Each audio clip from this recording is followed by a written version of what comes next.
Lesson number 3, संश्लेषित रेशे और प्लास्टिक। ठीक है, पढ़िए।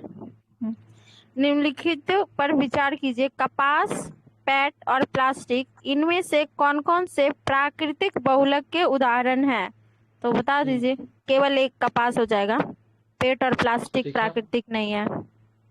पहले आवाज घर घर हो रही, पहले सही से आइए। ठीक है, क्या हो जाएगा? केवल एक सही हो जाएगा। ठीक है, पेट और प्लास्टिक नहीं है। ठीक है, ध्यान में रखेंगे। ठीक है, हाँ, तो पेट और प्लास्टिक है क्या? सोल्यूशन पढ़िए इसका।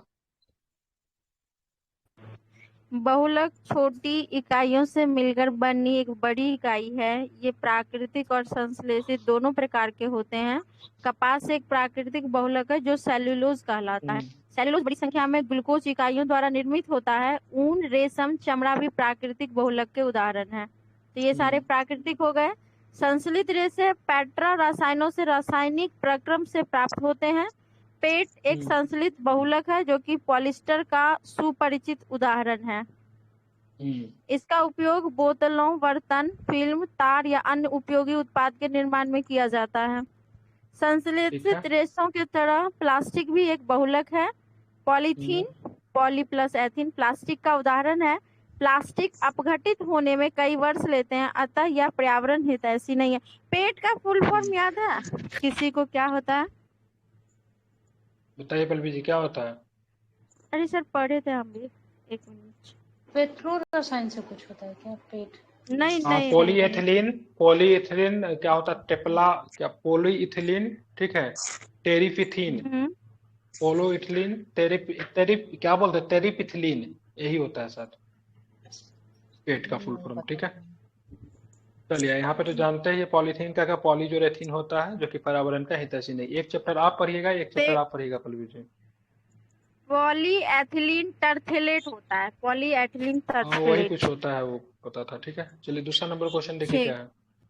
ठीक है सर जी। दूसरा नंबर क्वेश्चन है, सूची 1 और सूची 2 के साथ सुमेलित कीजिए तथा सूची के नीचे दिए गए कूट का प्रयोग करके सही उत्तर का चयन कीजिए। पहला है रेयन, तो रेयन हो जाएगा, कृत्रिम रेशम कहते हैं इसको। दूसरा वाला 1 का 2, हाँ, तो कृत्रिम नायलॉन। रेशा होता है। ठीक है, हाँ, नायलॉन जो है ये हो जाएगा, एक प्रकार का क्या हो जाएगा? नायलॉन आपका हो जाएगा एक प्रकार, इसका निर्माण कोयले, जल और वायु से किया जाता कोयले है। और जल।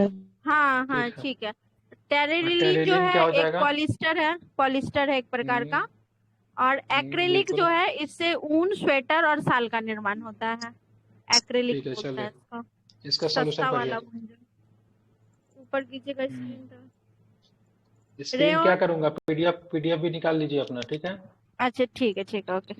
रेयन, नायलॉन, टेरिलीन तथा एक्रेलिक सभी संश्लेषित रेशे हैं। रेयन कृत्रिम रेशम कहलाता है। इसे कास्ट लुगदी के रासायनिक उपचार से प्राप्त किया जाता है।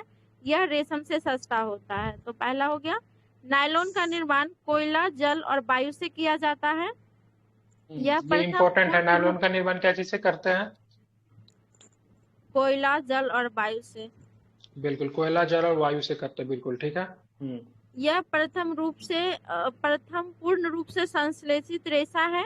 प्रबलता के मामले में एक नायलॉन का तार इस्पात के तार से अधिक प्रबल होगा, मतलब स्टील से भी ज्यादा मजबूत होता है नायलॉन। टेरेलिन एक बिल्कुल, लोकप्रिय पॉलिस्टर है। पॉलिस्टर रेशों से निर्मित कपड़ों पर आसानी से सिलवटें नहीं पड़ती है। सिलबट्टे नहीं पड़ती है। बिल्कुल ठीक है।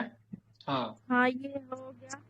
उसके बाद है एक्रेलिक का उपयोग ऊन, स्वेटर, शाल तथा कंबल बनाने के लिए किया जाता है।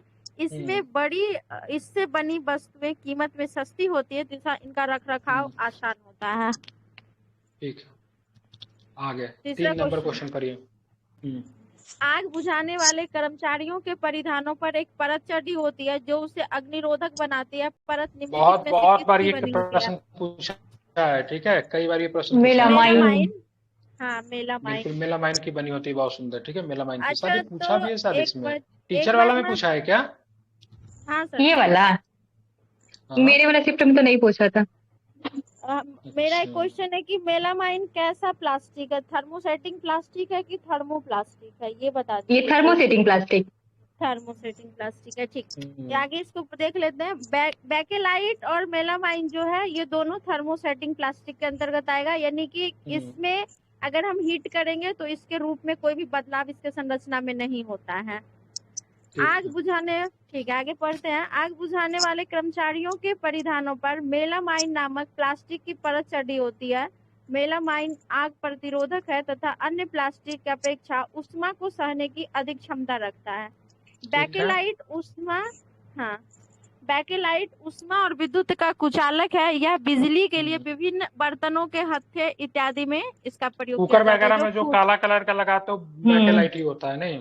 हाँ सर, और ये स्विच बोर्ड वगैरह जो बनता है ना स्विच, वो सब भी बेकेलाइट का होता है बिल्कुल, क्योंकि उसमें भी कुचालक बेकेलाइट होता होता है है। विद्युत का। बिल्कुल बिल्कुल, ठीक है। पॉलिस्टर, नेक्स्ट है पॉलिस्टर। पॉली प्लस पॉलिश और एस्टर, एस्टर। हाँ एस्टर की इकाइयों की पुनरावृत्ति से बना है। एस्टर वो रसायन है जो फलों को उनकी गंध प्रदान करती है। बहुत बिल्कुल, हाँ। फलों को उनका उनकी गंध गंध प्रदान करता करने है के लिए क्या होता है? एस्टर का प्रयोग होता है। बिल्कुल, किसका प्रयोग होता है? एस्टर का प्रयोग होता है। एस्टर का। टेफ्लॉन, यह एक विशिष्ट प्लास्टिक है जिस पर तेल और जल नहीं चिपकता है। यह भोजन बनाने के पात्रों पर ना चिपकने वाली परत लगाने के काम आता है। ये नॉन स्टिक, इंडक्शन वाला जो बर्तन जो होता है वही है क्या टेफ्लॉन का? यस सर, नॉन स्टिक नहीं बोलते हैं, नॉन स्टिक हाँ बर्तन टेफ्लॉन का ही बना होता है नॉन स्टिक बर्तन। बिल्कुल हाँ, बिल्कुल, ठीक है। तो टेफ्लॉन ये का भी ही बना इम्पोर्टेंट होता है। चलिए चलिए, तो ये हो गया हमारा। चलिए एनसीईआरटी का है ये क्लास, ठीक है। चलिए, तो ज्यादा प्रश्न नहीं था इसमें, यही था। फिर दोबारा रिपीट। चलिए पल्लवी जी पढ़िए दूसरा लेसन, बारी बारी से पढ़िए ताकि थकेंगे नहीं आप लोग। अभी थोड़ा हो गई बिजी क्या? थे, अगर अभी पढ़ नहीं अच्छा, सर, ठीक अगर है अभी ठीक है पढ़ लेते हैं तो फिर बाद में पढ़ लेते हैं। ठीक है ठीक है ठीक है, जी पढ़िए सर। पढ़िए। चलिए, तो छोटा छोटा लेसन पढ़िए। आप ही पढ़ो अर्चना। है सर जी, पढ़ रहे हैं। चैप्टर का नाम, 4 लेसन ना, नंबर 4। हाँ धातु अधातु। पहला क्वेश्चन है, निम्नलिखित धातुओं में से कौन सी कमरे के तापमान पे द्रव्य अवस्था में होता है? मरकरी। कमरे के, मरकरी, मरकरी ठीक होता है, बिल्कुल ठीक है। मर हाँ मरकरी, जिसको पारा भी कहते हैं, केवल ऐसी धातु है जो कमरे के तापमान पे द्रव्य अवस्था में पाई जाती है। सोडियम और पोटेशियम धातु नर्म होता है, इन्हें चाकू से काटा जा सकता है। तो सोडियम और पोटेशियम दोनों का आप लोग चाकू से काट सकते हैं, ठीक है, ध्यान रखेंगे, ठीक है। और मरकरी धातु हो गया। ब्रोमीन अधातु होता है जो कमरे के तापमान पे द्रव्य अवस्था में होता है। दोनों इम्पोर्टेंट है, और ठीक है। हाँ स्क्रीन अच्छे से दिख रहा है कि और भी जूम कर दूं कि ठीक है? अभी ठीक है। चलिए ठीक है। आगे चलिए 2 नंबर। क्वेश्चन, कॉपर के बर्तनों को लंबे समय तक नम्य वायु में खुला छोड़ रखने पर उन पर हल्का हरा पदार्थ जम जाता है। यह हरा पदार्थ निम्नलिखित में से क्या हो सकता है? बताइए आप लोग, क्या होगा? हाँ तो ये कॉपर हाइड्रोक्साइड और ये क्या कहते हैं कॉपर कार्बोनेट। पहले से दोनों पता का था कि देख के मिश्रण बोलिए। होता है। कॉपर हाइड्रोक्साइड पता था। हाइड्रोक्साइड तो मालूम है क्योंकि मतलब हाँ, नहीं हमको एक ही पता था इसलिए पूछे। हमको केवल कॉपर हाइड्रोक्साइड पता था इसलिए बोले। कार्बोनेट नहीं पता था सर। हमें भी नहीं पता था, ठीक है। तो इसीलिए एनसीईआरटी पढ़ना, इसीलिए मेरा प्लान क्या है ना सर, सारा एनसीईआरटी कवर करवा दे, ठीक है। इंटायर टोटल एनसीईआरटी कवर करवा दे। 6 to 7 बचा हुआ है एग्जाम से पहले सर। अरे साइंस कवर हो जाएगा, 70 में बोलना पूरा कवर करवाने के लिए। इस बार तो केवल साइंस करूंगा। हाँ ठीक है, चलिए सोल्यूशन इसका पढ़िए। सोल्यूशन फिर देख लेते हैं कि जब कॉपर के बर्तन को लंबे समय तक नम वायु में खुला छोड़ दिया जाएगा तो उस पर एक हल्की परत जम जाएगी। यह हरा पदार्थ कॉपर हाइड्रोक्साइड और कॉपर कार्बोनेट का मिश्रण होगा। इसको याद दोनों का होगा, ना कि एक का। फार्मूला पढ़िए क्या है कॉपर हाइड्रोक्साइड का? कॉपर हाइड्रोक्साइड CuOH2 और कॉपर कार्बोनेट हो जाएगा CuCO3। ये तो ऐसे ही याद हो, ठीक है ठीक। तीसरा क्वेश्चन है, निम्नलिखित में से कौन सी एक अति सक्रिय धातु है जो वायु में खुला छोड़ देने पर आग पकड़ लेता है? फास्फोरस, सोडियम, आयोडीन या ब्रोमीन? फास्फोरस। फास्फोरस। यही वजह है ना, तो कभी कभी शमशान घाट से गुजरेंगे ना तो जलते रहता है, ठीक है। लोग का भूत वाला कॉन्सेप्ट निकल कर आता है। एक्चुअली में खोपड़ी में फास्फोरस होता है जो जलते रहता है। नहीं फास्फोरस को उसमें डुबो के रहते हैं, हड्डियों में पाया जाता है, ठीक है। को रखते हैं तो सोडियम को उसको डुबा कर रखते हैं। सुनिए ना, सोडियम सोडियम को केरोसिन तेल में डुबा कर रखते हैं और फास्फोरस को जल में डुबा कर रखते जल हैं। में डुबो के रहते हैं, हाँ, ठीक है। हाँ सोडियम को क्या रखते हैं? दोनों हाँ बिल्कुल केरोसिन ठीक है। तेल में। हाँ बिल्कुल ठीक तेल में है। ऑक्सीजन नहीं होता। हाँ, बिल्कुल बिल्कुल, वेरी गुड, ठीक है। इसको जल में डुबो के रखते हैं, ठीक है। कभी फास्फोरस कभी घर आयोडीन पढ़ रहे चलिए सर। पढ़िए फास्फोरस। फास्फोरस आयोडीन और ब्रोमीन तीनों अधातुएं हैं। सामान्यतः अधातु जल से अभिक्रिया नहीं करता है, यद्यपि वो वायु में बहुत सक्रिय हो सकते हैं। इन तीनों में फास्फोरस एक बहुत सक्रिय धातु है। यह वायु में खुला छोड़ देने पर आग पकड़ लेता है। फास्फोरस में वायुमंडलीय ऑक्सीजन का संपर्क ना हो, इसलिए उसे जल में रखा जाता है। ठीक है। तो फास्फोरस को जल में रखेंगे, मिट्टी तेल में किसे रखेंगे? सोडियम। को सोडियम में रखेंगे, सोडियम, ठीक है। और सिंपल सा ध्यान रखें, कभी कभी देखेंगे मम्मी लोग जो थे ना, सुई वाला जो था ना, सुई को मतलब देखेंगे ना, तो उसको भी मिट्टी तेल में डाल देते थे। रीजन क्या था पता है? देखे कभी सुई वगैरह जो होता था उसको मिट्टी तेल में डाल के जो रखते थे। वो सर जो नहीं होता उसमें जो लग जाता है जंग, वो छुड़ाने के लिए। जंग न लगे इसलिए, हाँ, क्योंकि और लग ऑक्सीजन की जाने पे प्रेजेंटेशन छुड़ाते थे। उसमें नहीं होती है। हाँ बिल्कुल ठीक है। हम्म। चलिए उसके बाद आगे का सोल्यूशन क्या? ब्रोमीन हाँ। एकमात्र ऐसी अधातु है जो कमरे के तापमान पर द्रव्य अवस्था में होती है। सोडियम धातु में एक कौन होगा? पारा, कमरे के तापमान पर मरकरी। पारा, ठीक है। धातु में ब्रोमीन होगा, ठीक है। ब्रोमीन। चलिए हाँ, सोडियम एक धातु है जो बहुत अभिक्रियाशील होती है। यह ऑक्सीजन और जल के साथ अत्यंत तीव्र अभिक्रिया करती है। इस अभिक्रिया में बहुत अधिक ऊष्मा उत्पन्न होती है, इसीलिए यह मिट्टी के तेल में संचित करके रखा जाता है। पानी में आग लगाने के लिए सोडियम का ही प्रयोग करते हैं। मूवी वगैरह में जो देखते हैं ना, पानी के सतह पे जो आग लगता है वो सोडियम ही होता है। आगे क्वेश्चन पानी है। के सतह पे आग लगाने के लिए आप पेट्रोलियम भी डाल के आग लगा सकते हो, क्योंकि पानी के सतह पे नहीं सर, तैरते रहता है। सोडियम जो है ना, जल के साथ अभिक्रिया करेगा ना। अगर पानी के संपर्क में वो जैसे आएगा वो स्वतः जलने लगेगा, और अगर हम पेट्रोलियम देंगे तो हमें उसमें जलाना पड़ेगा, तब वो जलेगा। हाँ उसमें जलाना पड़ेगा। ये स्वतः, हाँ, चमत्कारी चीजों को दिखाने के लिए सोडियम का प्रयोग कर सकते हैं पानी के अंदर। बिल्कुल हाँ ये बोल सकते हैं। चौथा क्वेश्चन है, सोने के पुराने आभूषणों में चमक लाने हेतु उन्हें पॉलिश किया जाता है। पॉलिश करने के बाद आभूषण का वजन पुराने आभूषण से क्या होगा? कम होगा या ज्यादा होगा? बस इतना ही बताया। कम हो जाएगा। देखने में से लगता है ज्यादा कम हो जाता है, होता लेकिन है। होता कम है, ठीक है। ध्यान में रखेंगे क्या होता है? कम हो जाता है पॉलिश करने के कम बाद। होता है, ठीक है। क्या होता है? कम हो जाता है, बिल्कुल ठीक है। ध्यान में रखेंगे, ठीक है। सोने के पॉलिश के दौरान रासायनिक अभिक्रिया के कारण आभूषण की ऊपरी परत हट जाती है, जिससे आभूषण नए तरह चमकने लगते हैं, परंतु ऊपरी परत हटने के कारण वजन में कुछ कमी आ जाता है। अच्छा, इसीलिए सर मतलब वो हल्का भी हो जाता है, क्योंकि एक बार वो पायल को पॉलिश करवा के लाए थे ना, तो वो भी हल्का हो गया था। वो आपको ठग लिया होगा, उसमें से निकाल दिया होगा, आपको पता नहीं चला होगा। नहीं, हमको लगा पॉलिश करवाने से वो हल्का हो जाता है, क्योंकि जो ऊपरी अभिक्रियाशील परत जो अभिक्रिया करेगा वो तो उसको हटाना पड़ेगा, तभी तो चमक आएगा।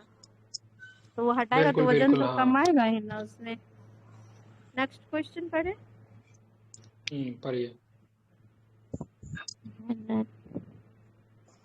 नेक्स्ट। खत्म हो गया चैप्टर। बड़ा मतलब एकदम रिवीजन शॉर्ट में दिया है, बहुत शॉर्ट में दे दिया है। जो इम्पोर्टेंट क्वेश्चन है वही निकाला है, ठीक है। बस उतना ही दिया है। अब 8 क्लास के बाद क्या पढ़ेंगे? 8 क्लास में से धातु अधातु में इतना निकल रहा है ना। धातु अधातु का जो प्रश्न बनता है सो बना दिया है। कुछ छोड़ दिया, जैसे कि सीजियम और एक होता है जो कि दोनों की कमरे के तापमान से थोड़ा अधिक टेम्परेचर होगा ना, तो वो द्रव्य अवस्था में आ जाता है। उस क्वेश्चन वो तरहत्ती पे पिघलने लगता है, सीजियम ही ना। सोडियम तरहत्ती पे पिघलता, सीजियम पे पिघलता है। गैलियम। कौन? गैलियम। हाँ ठीक। गैलियम हथेली पे पिघल जाता है। हाँ, गैलियम और सीजियम जो है वो तापमान थोड़ा सा ज्यादा होगा, यानी कि अगर 25 डिग्री कमरे का तापमान है, 25 डिग्री सेल्सियस है, उससे थोड़ा सा ज्यादा होता है तो वो द्रव्य अवस्था में आ जाता है। हाँ, तो बॉडी का टेम्परेचर 37 के आसपास होता है ना। हाँ, इसीलिए तो हथेली पे रखने पे होता है। चलिए पढ़िए, कोयला और पेट्रोलियम शुरू कीजिए। पहला क्वेश्चन है, विश्व का पहला तेल कुआं निम्नलिखित में से कहाँ प्रवेधित या ड्रिल किया गया था? ये था पेनिसिल्वेनिया में। पेंसिल्वेनिया कहाँ पड़ता है? यूएसए में पड़ता है पेंसिल्वेनिया, ठीक है। ध्यान रखिए। चलिए पढ़िए इसका सॉल्यूशन पढ़िए। विश्व का पहला तेल का कुआं पेंसिल्वेनिया अमेरिका में 1859 में ड्रिल या प्रवेधित किया गया था। इसके 8 वर्ष बाद 1867 में असम के माकदुम नामक स्थान पर तेल का पता चला था। तो माकदुम भारत तो में नहीं, सबसे पहले माकुम लिखा हुआ, माकुम। माकुम नहीं सर, हम तो यही पढ़े थे, लगता है छोड़ दिया, यही लिखा होगा, हमें को याद नहीं है। इस जगह का नाम हाँ याद ठीक है, जो भी रखिएगा, हो। माकुम। हाँ, माकुम असम में 1867 में। भारत में तेल असम, गुजरात, मुंबई हाई, गोदावरी तथा कृष्णा नदियों के बेसिन में पाया जाता है। असम, ठीक है। गुजरात। दूसरा है, मौत और अन्य कीटों को भगाने हेतु प्रयोग में लाई जाने वाली नेफ्थलीन की गोलियां निम्नलिखित में से किससे प्राप्त होती है? बता दीजिए। कोक, ये कोलतार। कोलतार। कोलतार से। हाँ, नेफ्थलीन की गोलियां कोलतार से प्राप्त की जाती है। कोक, कोलतार और कोल गैस कोयले से प्राप्त उत्पाद है। प्राकृतिक गैस को उच्च दाब पर संपीड़ित करके प्राकृतिक गैस के रूप में भंडारित किया जाता है। ये तो सब पता है कि टेम्परेचर भी हाई होना चाहिए और प्रेशर भी हाई होना चाहिए, तभी प्राकृतिक गैस यानी कि सीएनजी तैयार होगा। भारत में प्राकृतिक गैस के विशाल भंडार हैं। हमारे देश में प्राकृतिक गैस त्रिपुरा, राजस्थान, महाराष्ट्र और कृष्णा गोदावरी डेल्टा में पाया जाता है। तो कृष्णा गोदावरी डेल्टा में एक और चीज अभी पढ़े ना, क्या पेट्रोलियम पढ़े थे, तेल तेल और ये प्राकृतिक गैस दोनों। तीसरा नंबर क्वेश्चन है, कौन सा या कौन से जीवाश्म ईंधन है? तो इसमें से कौन कौन सा ईंधन है? कोयला, पेट्रोलियम और प्राकृतिक गैस, सभी प्रकार के ईंधन है। कोयला, पेट्रोलियम और लेकिन अगर हम बात करें सबसे अधिक ऊष्मा देने, मतलब सबसे अच्छा कौन हो जाएगा? पेट्रोलियम। सबसे अच्छा ईंधन पेट्रोलियम। प्राकृतिक गैस सर। पेट्रोलियम कैसे हो जाएगा? प्राकृतिक अच्छा, गैस। प्राकृतिक ज्यादा अच्छा है। हाँ, पेट्रोलियम के अपेक्षाकृत इसको संपीड़ित करके, मतलब एक सिर्फ अच्छे ईंधन के लिए हम उसका ज्वलन ताप नहीं देखेंगे ना, और भी चीजें देखना पड़ता है ना। तो प्राकृतिक अच्छा, गैस को संपीड़ित इन्वायरमेंट करना फ्रेंडली है वो। हाँ इन्वायरमेंट फ्रेंडली भी है, बिल्कुल ठीक हाँ, है। और संपीड़ित करके एक स्थान से दूसरे स्थान पे भी आसानी से लाया जा सकता है, खर्च भी कम। ठीक चौथा है। क्वेश्चन है, पेट्रोलियम के परिष्करण से प्राप्त उत्पाद। तो पेट्रोलियम से क्या क्या मिलता है? डीजल, मिट्टी का तेल, पैराफिन, मोम और स्नेहक तेल। क्या हो जाएंगे? सभी। सारे के सारे मिलते हैं, ठीक है। उपरोक्त सभी पेट्रोलियम के परिष्करण से प्राप्त उत्पाद है। इसके अलावा वैसलीन वगैरह जो लगाते हैं ना सभी लोग, उससे नहक तेल ही पैराफिन, होता है, मोम। ठीक है। हाँ, पैराफिन मोम ना होता है सर, वैसलीन। हाँ, स्नेहक वगैरह तो उसमें जगह मशीन वगैरह में जगह, क्या बोलते हैं उससे, वो हाँ, बनता है। ग्रीसिंग वो तो के मधुमक्खी के काम। छत्ते से ग्रीसिंग होता होता है है। वैक्सीन। क्या? मधुमक्खी के छत्ते से ना प्राप्त होता है, वैक्स से। वैक्स प्राप्त होता है मधुमक्खी के छत्ता से। हाँ, तो वैक्सीन लेकिन कौन सी बनता है? पेट्रोलियम का जो पेट्रोलियम का जो परिष्करण जो होता है ना, उससे भी मतलब वैसलीन वगैरह निकल जाता है, जिसका हम लोग कॉस्मेटिक वगैरह में प्रयोग करते हैं। देखते हैं। उपरोक्त सभी पेट्रोलियम के, ये तो हम पढ़ नहीं देते, अलावा पेट्रोल, द्रवित पेट्रोलियम गैस जिसको एलपीजी बोलते हैं, बिटुमिन सभी पेट्रोलियम के परिष्करण के उदाहरण है। और ये बिटुमिन जो है ना, इसका यूज सड़क बनाने में होता है। अलकतरा पहले यूज होता था, अब बिटुमिन का प्रयोग किया जाता है। होता है, ठीक है। हो गया सर। कहाँ गया क्वेश्चन?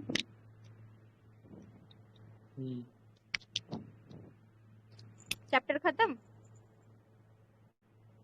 दहन और ज्वाला खत्म कर दीजिए, पूरा 148 पेज है ना। ठीक है, चैप्टर नंबर 6 देखते हैं, दहन और ज्वाला। पहला क्वेश्चन है, पदार्थों के दहन और ज्वलन ताप के संदर्भ में निम्नलिखित कथनों पे विचार करना है कि दहन क्या है और ज्वलन ताप। पहला है, पदार्थ के दहन के लिए ऑक्सीजन आवश्यक है। इस प्रक्रिया में ऊष्मा और प्रकाश उत्पन्न होता है। दूसरा है, ज्वलन ताप वह निम्न ताप है जिस पर ज्वलन ताप वह निम्न ताप है जिस पर दाह पदार्थ ईंधन आग पकड़ता है। दोनों सही है। फास्फोरस का दहन वायु की उपस्थिति में कमरे के तापमान पर भी हो सकता है। सही है, तीनों सही है। बिल्कुल ठीक है, सारे स्टेटमेंट क्या आपके सही है, ठीक है। चलिए सॉल्यूशन पर इसका पढ़ देते हैं। उपयुक्त तीनों कथन सही हैं। दहन की प्रक्रिया में पदार्थ ऑक्सीजन से अभिक्रिया करके ऊष्मा और प्रकाश देता है। दहन के लिए ऑक्सीजन आवश्यक है, यानी कि वायु। वह न्यूनतम ताप जिस पर कोई पदार्थ जलने लगता है उसे ज्वलन ताप कहते हैं। पदार्थ का ज्वलन ताप इतना निम्न होता है, फास्फोरस का ज्वलन ताप इतना निम्न होता है कि वह कमरे के ताप पर भी वायु की उपस्थिति में जल उठता है। जाता है, बिल्कुल। कमरे के ताप पे तो होगा, लेकिन वायु की उपस्थिति भी होनी चाहिए। तो बिना वायु की उपस्थिति में जलेगा कैसे? किसी भी दहन की प्रक्रिया हाँ। के लिए वायु की उपस्थिति जरूर होना चाहिए। दूसरा है निरापद सेफ्टी माचिस के निर्माण में प्रयुक्त रसायनों के संदर्भ में निम्नलिखित कथनों पर विचार कीजिए। इसकी तीली के सिरे पर एंटीमनी ट्राइसल्फाइड और पोटेशियम क्लोराइड लगा होता है। इसके रगड़ने वाले सतह पर चूर्णित कांच और सफेद फास्फोरस, ये गलत है, सफेद फास्फोरस नहीं होता है, लाल फास्फोरस होता है। लाल फास्फोरस होता है। गलत, क्या दूसरा वाला होगा? गलत लाल है। फास्फोरस, रेड फास्फोरस हाँ, होता है। लाल फास्फोरस होता है रगड़ने वाले पे। एक बार फिर से सुन लीजिए, जो तीली होगी उसके सिरे पे एंटीमनी ट्राइसल्फाइड होगा और पोटेशियम क्लोरेट KClO3, और जो रगड़ने वाला मतलब जो पेपर का होता है उसके ऊपर कांच का चूर्ण होगा और लाल फास्फोरस होगा। हाँ, जो काला काला जो देखते नहीं रहते हैं उसमें मतलब क्या होगा? लाल हाँ, फास्फोरस होता तीली। है, ठीक है। हाँ। जो तीली जो होता है उसको क्या बोलते हैं? तीली जो होता है जिससे माचिस में लगा होता है, तीली इसमें क्या होता है? एंटीमनी एंटीमनी ट्राइसल्फाइड और और पोटेशियम पोटेशियम क्लोरेट। क्लोरेट। हाँ, बिल्कुल KCl। ठीक है, इसको ध्यान में रखिएगा। हाँ, अच्छा क्वेश्चन था। व्याख्या देखते हैं। कथन एक सही है, निरापद माचिस के तीली के सिरे पर एंटीमनी ट्राइसल्फाइड और पोटेशियम क्लोरेट लगा होता है। क्या है सर जी? पहले इन दोनों, पर शुरू से पढ़िए। अच्छा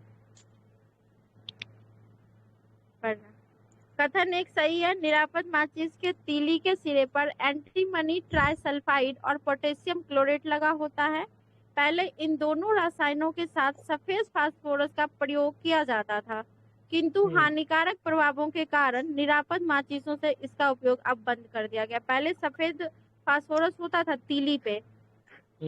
निरापद माचिस के रगड़ने वाली सतह पर चूर्णित कांच और थोड़ा सा लाल फास्फोरस लगा होता है, जो कम खतरनाक होता है, अतः कथन तो गलत है। जब माचिस के तीली को खुरदरी सतह पर रगड़ने से कुछ लाल फास्फोरस श्वेत फास्फोरस में परिवर्तित हो जाता है, तब यह तुरंत माचिस के तीली के सिरे पर लगे पोटेशियम क्लोरेट से अभिक्रिया करके पर्याप्त ऊष्मा उत्पन्न कर देता है, जिससे एंटीमनी ट्राइसल्फाइड का दहन आरंभ होता है। तो पोटेशियम क्लोरेट के साथ अभिक्रिया करेगा और दहन किसका होगा? तो एंटीमनी वही जो माचिस के ऊपर में जो लगा होगा उसी का दहन होगा ना। हाँ, ये इस दोनों अलग अलग, तो अलग अलग याद रखना पड़ेगा ना कि पोटेशियम क्लोरेट अभिक्रिया करेगा लेकिन दहन एंटीमनी ट्राइसल्फाइड का होगा।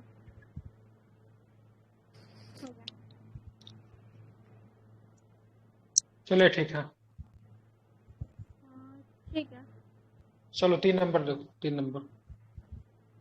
आग बुझाने वाले कार्य वायु, ऑक्सीजन का प्रवाह काटना या ईंधन का ताप कम करना या दोनों होता है। आग बुझाने वाले का कार्य, इस संदर्भ में निम्नलिखित कथनों पर विचार करना है कि वायु के प्रवाह को काटना और ईंधन का ताप कम करना होगा या दोनों होगा।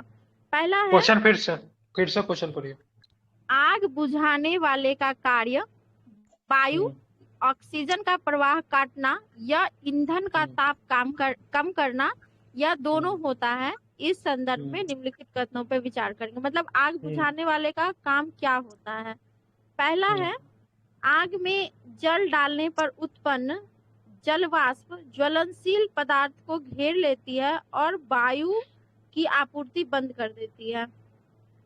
दूसरा है, आग बुझाने के लिए कार्बन डाइऑक्साइड का उपयोग करने पर ये आग को एक कंबल की तरह लपेट लेती है और जिससे ईंधन और ऑक्सीजन के बीच का संपर्क टूट जाता है। दोनों सही है, दोनों सही है। दोनों सही है।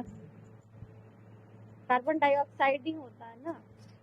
और जो बिजली से आग लगी होती है उसमें क्या होता है? Tetra chloride. क्या होता है? बिजली से जो आग लगी होती है इसमें क्या होता है? कार्बन टेट्रा, क्या होता है भूल गई। कार्बन डाइऑक्साइड नहीं होता है, कार्बन ही होता है, लेकिन कार्बन डाइऑक्साइड तो नहीं होता है। हाँ, कोई दूसरा ठीक है, इसका सॉल्यूशन पढ़िए। उपयुक्त दोनों कथन सही हैं। जल ज्वलनशील पदार्थ को ठंडा करता है तथा इससे उत्पन्न जलवाष्प ज्वलनशील पदार्थ को घेर लेती है। जिससे वायु की आपूर्ति बंद हो जाती है और आग बुझ जाती है। उसके बाद है जल सबसे अधिक प्रचलित अग्निशामक है, परंतु विद्युत उपकरण और पेट्रोल जैसे ज्वलनशील पदार्थों में लगी आग के लिए कार्बन डाइऑक्साइड सबसे अच्छा अग्निशामक है। ऑक्सीजन किसके से किसके भारी लिए? विद्युत उपकरण और पेट्रोल जैसे और ज्वलनशील पदार्थों में लगे के लिए, पेट्रोल ठीक है। जैसे ज्वलनशील पदार्थों में हाँ, ऑक्सीजन से नेक्स्ट। भारी होने के कारण कार्बन डाइऑक्साइड आग को एक कंबल की तरह लपेट लेती है। इससे ईंधन और ऑक्सीजन के बीच का संपर्क टूट जाता है, अतः आग पर नियंत्रण हो जाता है। इससे विद्युत उपकरणों को कोई हानि नहीं पहुंचती है। दूसरा है कार्बन डाइऑक्साइड उच्च दाब पर द्रव्य के रूप में सिलेंडरों में भरी जाती है, अतः छोड़े जाने पर यह बहुत अधिक फैलती है और ठंडी हो जाती है, जिससे ईंधन का ताप भी कम हो जाता है। Very good. कार्बन डाइऑक्साइड प्राप्त करने का दूसरा तरीका सोडियम बाइकार्बोनेट, बेकिंग सोडा या पोटेशियम बाइकार्बोनेट जैसे रसायनों के पाउडर का भारी मात्रा में छिड़काव है। आग के निकट इन पदार्थों से बहुत से कार्बन डाइऑक्साइड गैसें निकलती हैं जो आग को बुझा देती हैं। ये दोनों सोडियम बाइकार्बोनेट और पोटेशियम बाइकार्बोनेट इंपॉर्टेंट है, और आग सामान्य बुझाने रूप के से काम आप आएगा।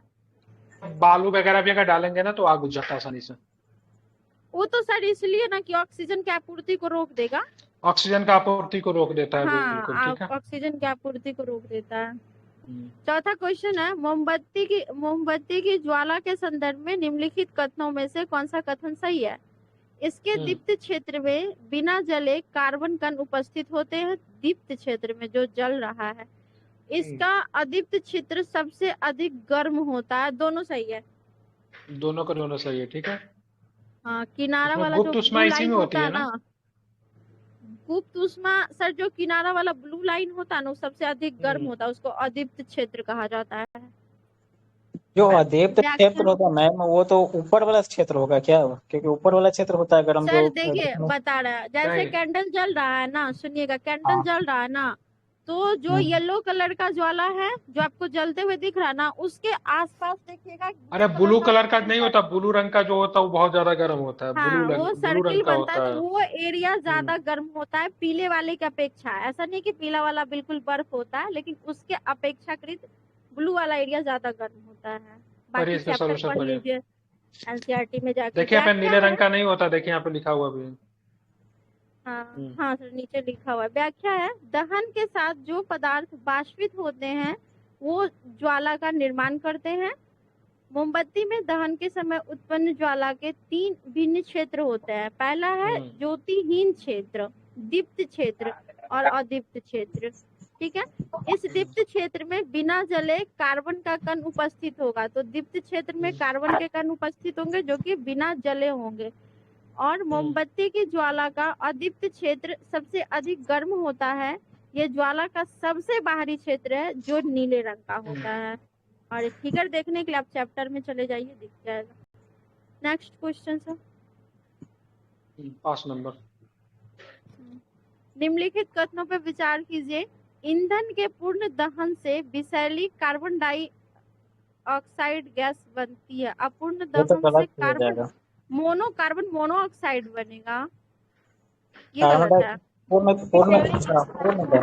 कार्बन मोनोऑक्साइड अपूर्ण दहन से बनता है, ना कि कार्बन डाइऑक्साइड। वायु में कार्बन डाइऑक्साइड गैस की अधिक मात्रा विश्व उष्ण ग्लोबल वार्मिंग का कारण बनती है। ये तो सही है। सल्फर और नाइट्रोजन के ऑक्साइड वर्षा के जल में घुलकर अम्ल वर्षा उत्पन्न करते हैं। ये भी सही है। तो 2 और 3 सही है। हाँ, 2 और 3 पहला वाला गलत है। कार्बन मोनोऑक्साइड गैस देगा ये अपूर्ण दहन। व्याख्या देखते हैं। कथन 2 और 3 सही है, परंतु एक गलत है, क्योंकि ईंधन के अपूर्ण दहन से कार्बन मोनोऑक्साइड गैस बनती है। यह अत्यंत विषैली गैस है। मतलब इसका कोई ईंधन के अपूर्ण दहन से विषैली कार्बन डाइऑक्साइड गैस नहीं बनेगी। यहाँ पे क्या बनेगा? कार्बन मोनोऑक्साइड बनेगा, CO बनेगा। ठीक है, बनेगा, जो क्या करे, ब्लड के सर्कुलेशन को कम कर देता है बॉडी में। ठीक है, वायु में कार्बन सर्कुलेशन को सर डाइऑक्साइड कम नहीं करता है, हेमोग्लोबिन की ऑक्सीजन के मात्रा को परिवहन कम को कर। रोक देता है, तो हाँ हेमोग्लोबिन का मात्रा कम होगा तो ब्लड का सर्कुलेशन भी हाँ ऑटोमेटिक स्टॉप ही हो जाएगा। हाँ, ठीक ये है। भी बोल सकते वायु में कार्बन डाइऑक्साइड गैस की अधिक मात्रा विश्व उष्णन ग्लोबल का कारण बनती है। ठीक है, CO2 ज्यादा होगा तो ग्लोबल वार्मिंग का रीजन बनेगा, कोई दिक्कत नहीं है। बढ़ेगी। सल्फर और नाइट्रोजन के नाइट्रस ऑक्साइड घुलकर अम्ल वर्षा हुई, तो SO2 और NO2 तो होता ही है, तो 2 और 3 स्टेटमेंट क्या सही है? चलिए इसका सोल्यूशन करिए। कथन 2 और 3 सही है, परंतु एक गलत है, क्योंकि ईंधन के अपूर्ण दहन से कार्बन मोनोऑक्साइड गैस बनती है, यह अत्यंत विषैली गैस है। ये तो हो ही गया। अधिकांश ईंधनों के दहन से पर्यावरण में कार्बन डाइऑक्साइड गैस निकलती है, जिससे अधिक मात्रा संभवतः विश्व उष्ण का ग्लोबल वार्मिंग का कारण बनता है। कोयले और डीजल के दहन से सल्फर डाइऑक्साइड निकलती है, यह अत्यंत दमघोंटू और संक्षारक गैस है।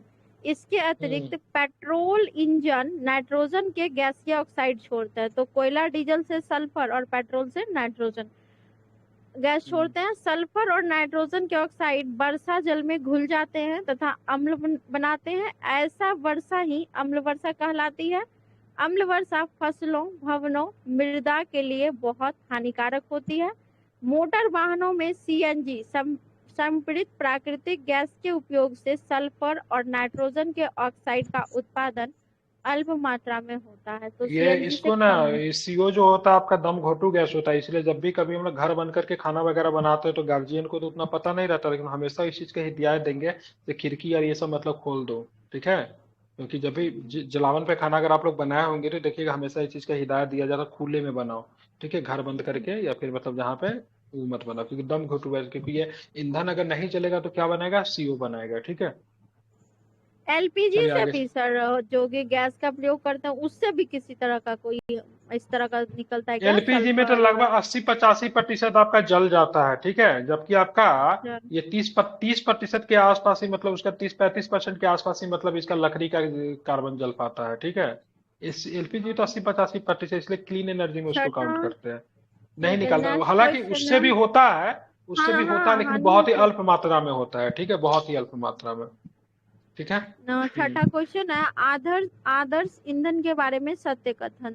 तो आदर्श ईंधन यह सस्ता, आसानी से उपलब्ध तथा वहन योग्य होता है। सही है। यह ऐसी गैस या अवशेष नहीं छोड़ता जो पर्यावरण को प्रदूषित करते हो। ये भी सही है। यह आसानी से जलने वाला तथा इसका ऊष्मीयमान उच्च होता है। इसका ऊष्मीयमान निम्न तथा ज्वलन ताप अधिक होता है। नहीं, दोनों अधिक होना चाहिए, ऊष्मीयमान भी अधिक होना चाहिए, ज्वलन ताप भी अधिक होना चाहिए। D वाला गलत है। व्याख्या देखते हैं। सी वाला पढ़िए तो क्या है इसमें?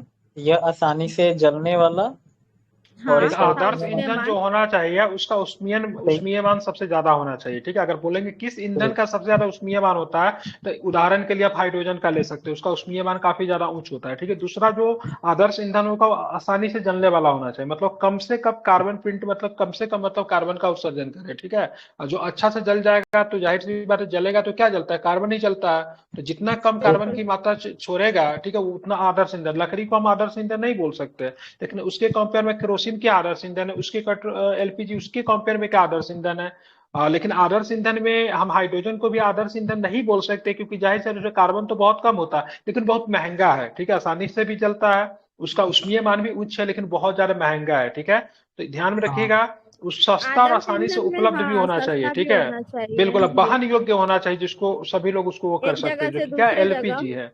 बिल्कुल, हाइड्रोजन तो सब तक पहुंच नहीं होगी, लेकिन हाइड्रोजन का भविष्य का ईंधन कहते हैं, लेकिन वो मतलब इजिली अवेलेबल नहीं है, इसलिए वो आदर्श ईंधन में नहीं आएगा। लेकिन उसका उष्मीयमान सबसे उच्च होता है ईंधन की कंपेयर में अगर बात करेंगे तो। ठीक है, इसका उष्मीयमान योजना आया है। बिल्कुल, इसका उष्मीयमान निम्न, ये वाला कॉन्सेप्ट सीधा सीधा गलत दिया है। ठीक है, ज्वलन ताप अत्यधिक। ठीक है, ज्वलन ताप अत्यधिक नहीं होना चाहिए। ठीक है, ज्वलन ताप नहीं, ठीक है, ज्वलन ताप अत्यधिक की बात हो रही है। ठीक है, उल्टा लिख दिया। हाँ ठीक है, उष्मीयमान अत्यधिक होना चाहिए। ठीक है, ज्वलन ताप अत्यधिक नहीं होना चाहिए। ठीक है, चलिए, ज्वलन ताप इसका निम्न होना चाहिए। ठीक है, ध्यान में रखिएगा। ये बेसिक क्वेश्चन था, हालांकि ऐसे प्रश्न BPSC कभी कभी आपका दिमाग का टेस्ट लेने के लिए कर देता है। ठीक है, जैसे कभी कभी शादी ब्याह में क्वेश्चन पूछा जाता है। ज्वलन ताप अधिक रहेगा तो वो तो मतलब वो अच्छा ईंधन होगा ही नहीं। खाना ही जल जाएगा ना, ज्वलन ताप बहुत ज्यादा अधिक रहे, खाना ही जल जाएगा वो। ठीक है, जो निम्न ताप पर बनने वाला खाना है वो तो जल जाएगा, क्योंकि जल उसमें जाएगा, उसकी स्थिति खराब हो जाएगी उसकी। ठीक है, चलिए ठीक है सर जी, पौधे एवं आगे जंतुओं देखते का हैं। संरक्षण। पहला है, वन उन्मूलन से होने वाले प्रभावों के संदर्भ में निम्नलिखित में से कौन सा कथन सही नहीं है। वन उन्मूलन, पृथ्वी पर तापमान के स्तर में वृद्धि होती है, ये तो होता है। सही भौम जल स्तर नहीं होता है, सही है, मैंने बोला सही है। हाँ, सही नहीं है। भौम जल स्तर नीचे चला जाता है, ये भी सही है। मृदा के गुण अप्रभावित नहीं, मृदा के गुणों पे भी इफेक्ट ये ही करेगा। गलत है। मृदा की जल क्षारण क्षमता घटती है, सी वाला गलत है सर जी। मृदा के सी गुण, गलत है। हाँ, मृदा को भी प्रभावित करता है। वन उन्मूलन मृदा को जरूर प्रभावित करेगा, बिल्कुल। हाँ, तभी ये लेटेराइट जो बनता है उसका कारण कहीं ना कहीं ये सॉल्यूशन, लेटेराइट। हाँ हाँ, सॉल्यूशन। व्याख्या है, कथन ए, कथन बी और डी सही है, परंतु सी गलत है। वन उन्मूलन से कार्बन डाइऑक्साइड के अवशोषण में कमी आती है, जिससे वायुमंडल में इसकी मात्रा बढ़ जाती है। क्योंकि कार्बन डाइऑक्साइड पृथ्वी द्वारा उत्सर्जित ऊष्मीय विकिरणों का प्रग्रहण कर लेती है, अतः इसके परिणाम स्वरूप पृथ्वी का ताप बढ़ता है और वैश्विक उष्णता होती है। वन उन्मूलन से जल स्तर भी घट जाता है। मृदा के गुणों में परिवर्तन आने का मुख्य कारण वन उन्मूलन है। इससे मृदा अपरदन होता है। अपरदन से मृदा में ह्यूमस की कमी होती है तथा उर्वरता भी घटती है। अपरदन मरुस्थलीकरण का कारण भी बनता है। वन उन्मूलन से मृदा की जलधारण क्षमता तथा भूमि के ऊपरी सतह से जल के नीचे की ओर अंतःस्रवण पर भी विपरीत प्रभाव पड़ता है, जो बाढ़ की समस्या को और अधिक बढ़ा देता है। तो ये हो गया कारण। दूसरा क्वेश्चन है, निम्नलिखित कथनों पर विचार कीजिए। किसी विशेष क्षेत्र में पाए जाने वाले पेड़ पौधे एवं जीव जंतु क्रमशः उस क्षेत्र के वनस्पति जात फ्लोरा और प्राणी जात फ्योना कहते हैं। फ्लोरा फ्योना सही दिया?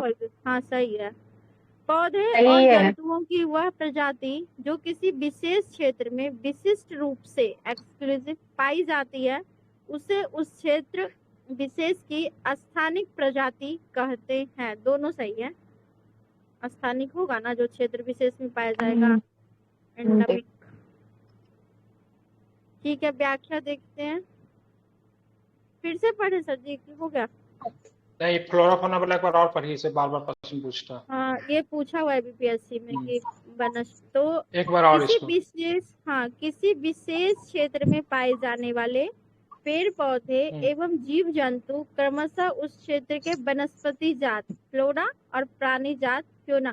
मतलब ये याद रखिएगा, जो पेड़ पौधे होंगे उनको फ्लोरा कहेंगे, जो जीव जंतु होंगे उनको फ्योना कहेंगे। आप जैसे याद रखना है।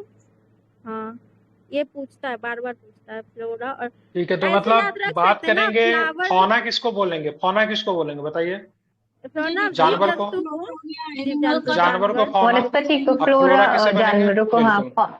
सर जी, फूल खिलता है ना, फूल खिलता है फ्लोरा, याद रखें। दूसरा तो अपने क्लियर हो जाएगा। हाँ, तो ये आसान है, बहुत ज्यादा वो नहीं है। नहीं, कभी कभी कंफ्यूजन हो जाता है एग्जाम में। व्याख्या देखते हैं। उपर्युक्त दोनों कथनें सही हैं। किसी विशेष क्षेत्र में सभी पौधे एवं जंतुएं उस क्षेत्र के वनस्पति जात और प्राणी जात के नाम से जाने जाते हैं। पौधे एवं जंतुओं की वह प्रजाति जो किसी विशेष क्षेत्र में क्या है विशिष्ट रूप से पाई जाती है, उसे स्थानिक प्रजाति कहते हैं। या किसी अन्य क्षेत्र में प्राकृतिक रूप से, ये तो होता है ना किसी जगह का स्थानीय प्रजाति, स्थानीय, एंडेमिक, पैंडेमिक। और एक तीसरा कौन सा होता है? एंडेमिक। किसी को पता है? मतलब 3 प्रकार के होते हैं ना, जिससे एंडेमिक, पैंडेमिक और एक और होता है जो मतलब एकदम छोटे एरिया के मतलब होता, प्रभावित करता है। पैंडेमिक होता है, एपिडेमिक होता है, एक आपका क्या होता है? हाँ, एपिडेमिक, बिल्कुल सही है। एक पैंडेमिक, एपिडेमिक और एक ये है। ठीक है। आगे क्वेश्चन है, वनस्पति और प्राणी जात तथा उनके आवासों के संरक्षण हेतु संरक्षित क्षेत्र चिन्हित किए गए हैं। इन संरक्षित क्षेत्रों के संदर्भ में निम्नलिखित युग्मों में से कौन सा या कौन से सही सुमेलित है? देखते हैं। अभयारण्य, वह क्षेत्र जहां प्राणियों तथा जंतुओं को मारना या उनका शिकार करना अथवा उनको पकड़ना पूर्णतः निषिद्ध होता है, उसको अभयारण्य बोलते हैं। राष्ट्रीय उद्यान वन जीवों के लिए आरक्षित क्षेत्र जहां से स्वतंत्र रूप से आवास एवं प्राकृतिक संसाधनों का उपयोग कर सकते हैं।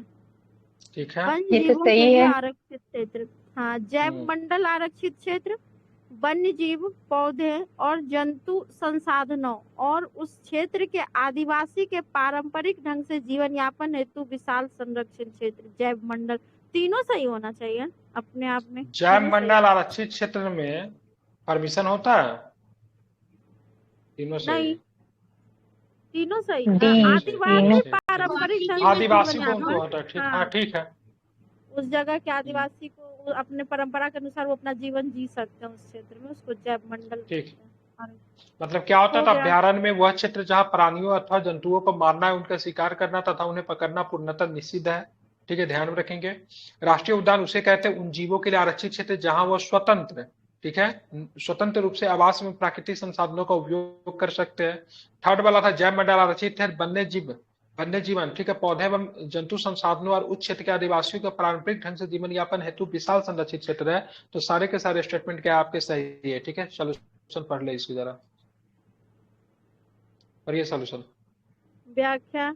वनस्पति जात और प्राणी जात तथा अनेक आवासों के संरक्षण हेतु विभिन्न संरक्षित क्षेत्रों में अभयारण्य, राष्ट्रीय उद्यान और जैव मंडल आरक्षित क्षेत्र प्रमुख है। तो तीन ही होता है। अभयारण्य वह स्थान है जहां प्राणियों तथा जंतुओं को मारना या उनका शिकार करना अथवा उनको पकड़ना पूर्णतः निषिद्ध होता है। अतः जंतुओं एवं उनके आवास किसी भी विक्षोभ से सुरक्षित रहते हैं।